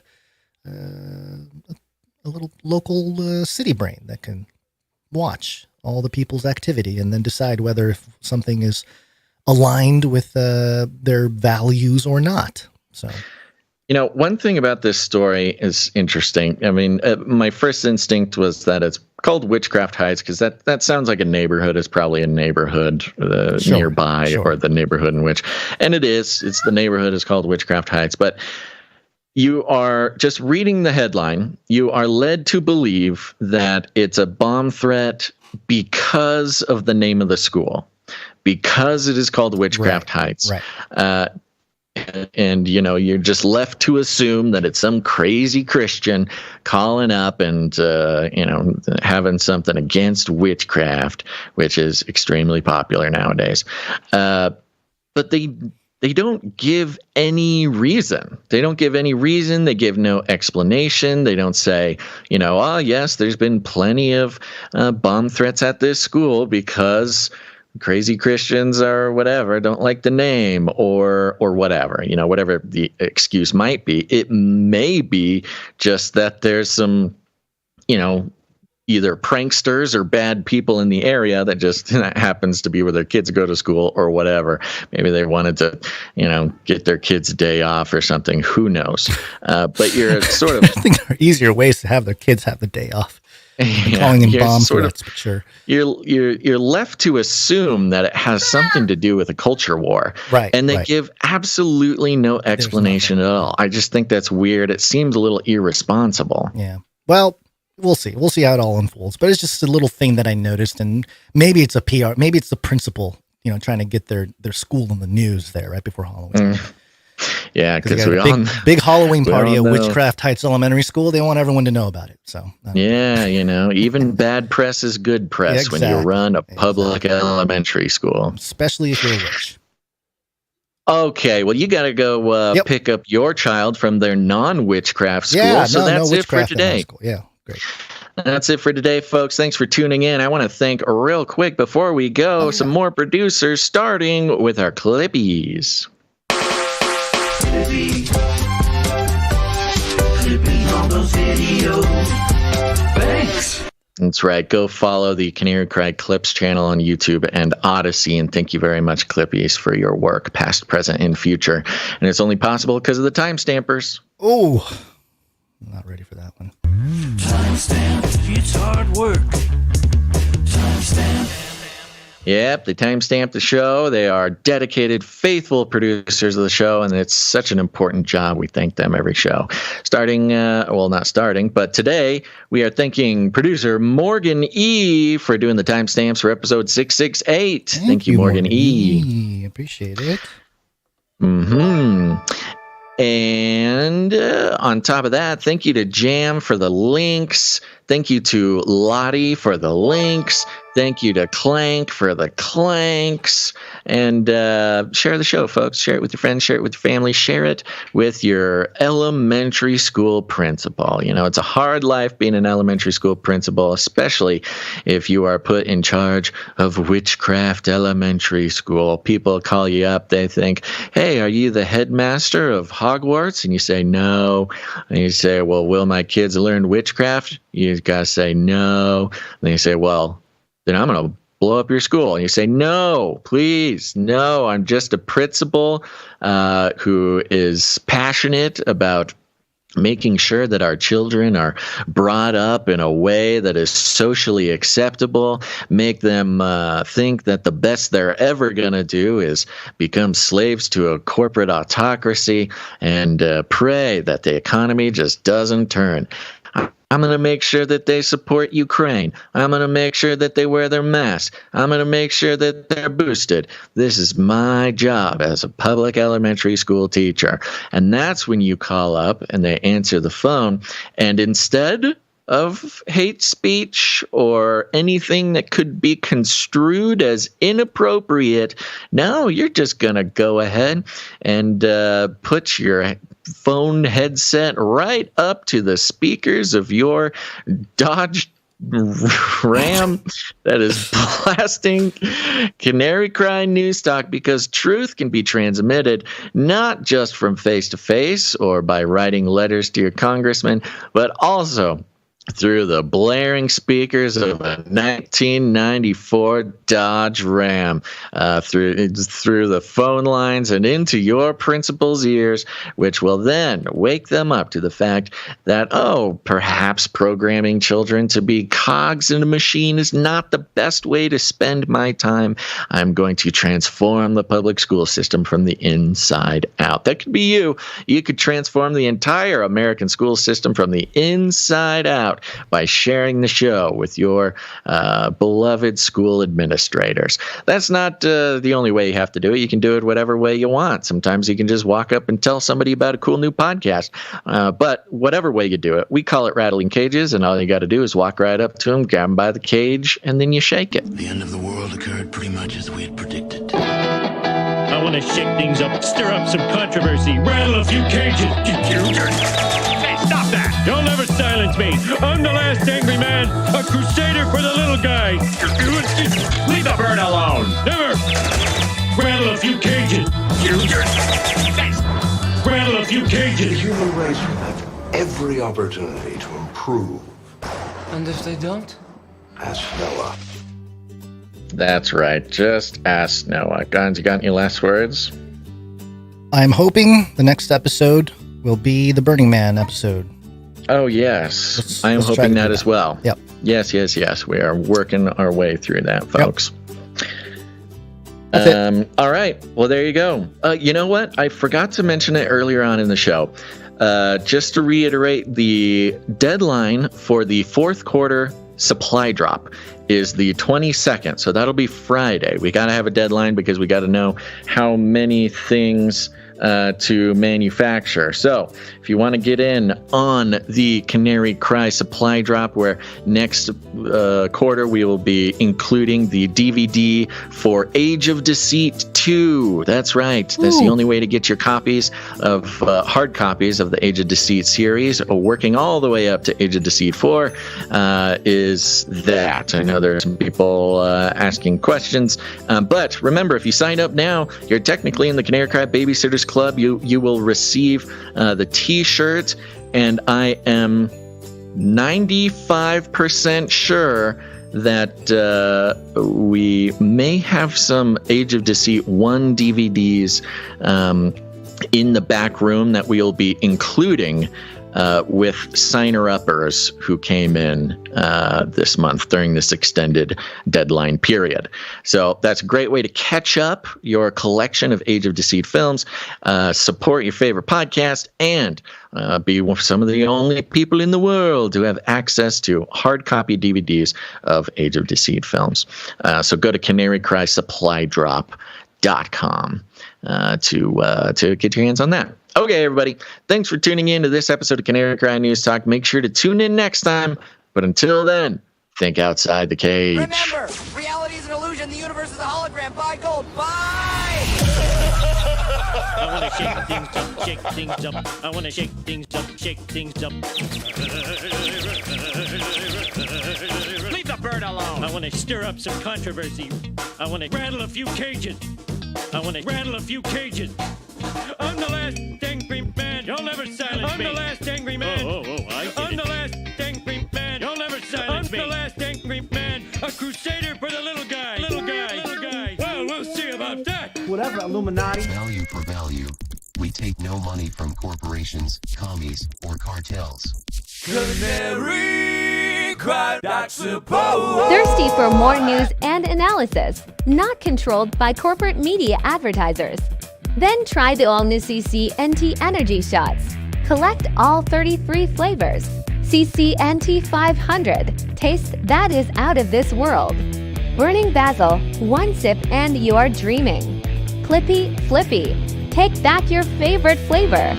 Propaganda Rooster. A toast to your comrades in farms. Rattling cages. Let's shake things up. Canary Cry After Dark. What time is it? It's wake up time. Support value for value. And think outside the cage with Canary Cry News Talk. But what do I know? I'm just an AI-generated cat girl avatar. And this is a fake ad. Buck call. Bye. I'm out of here. Bye.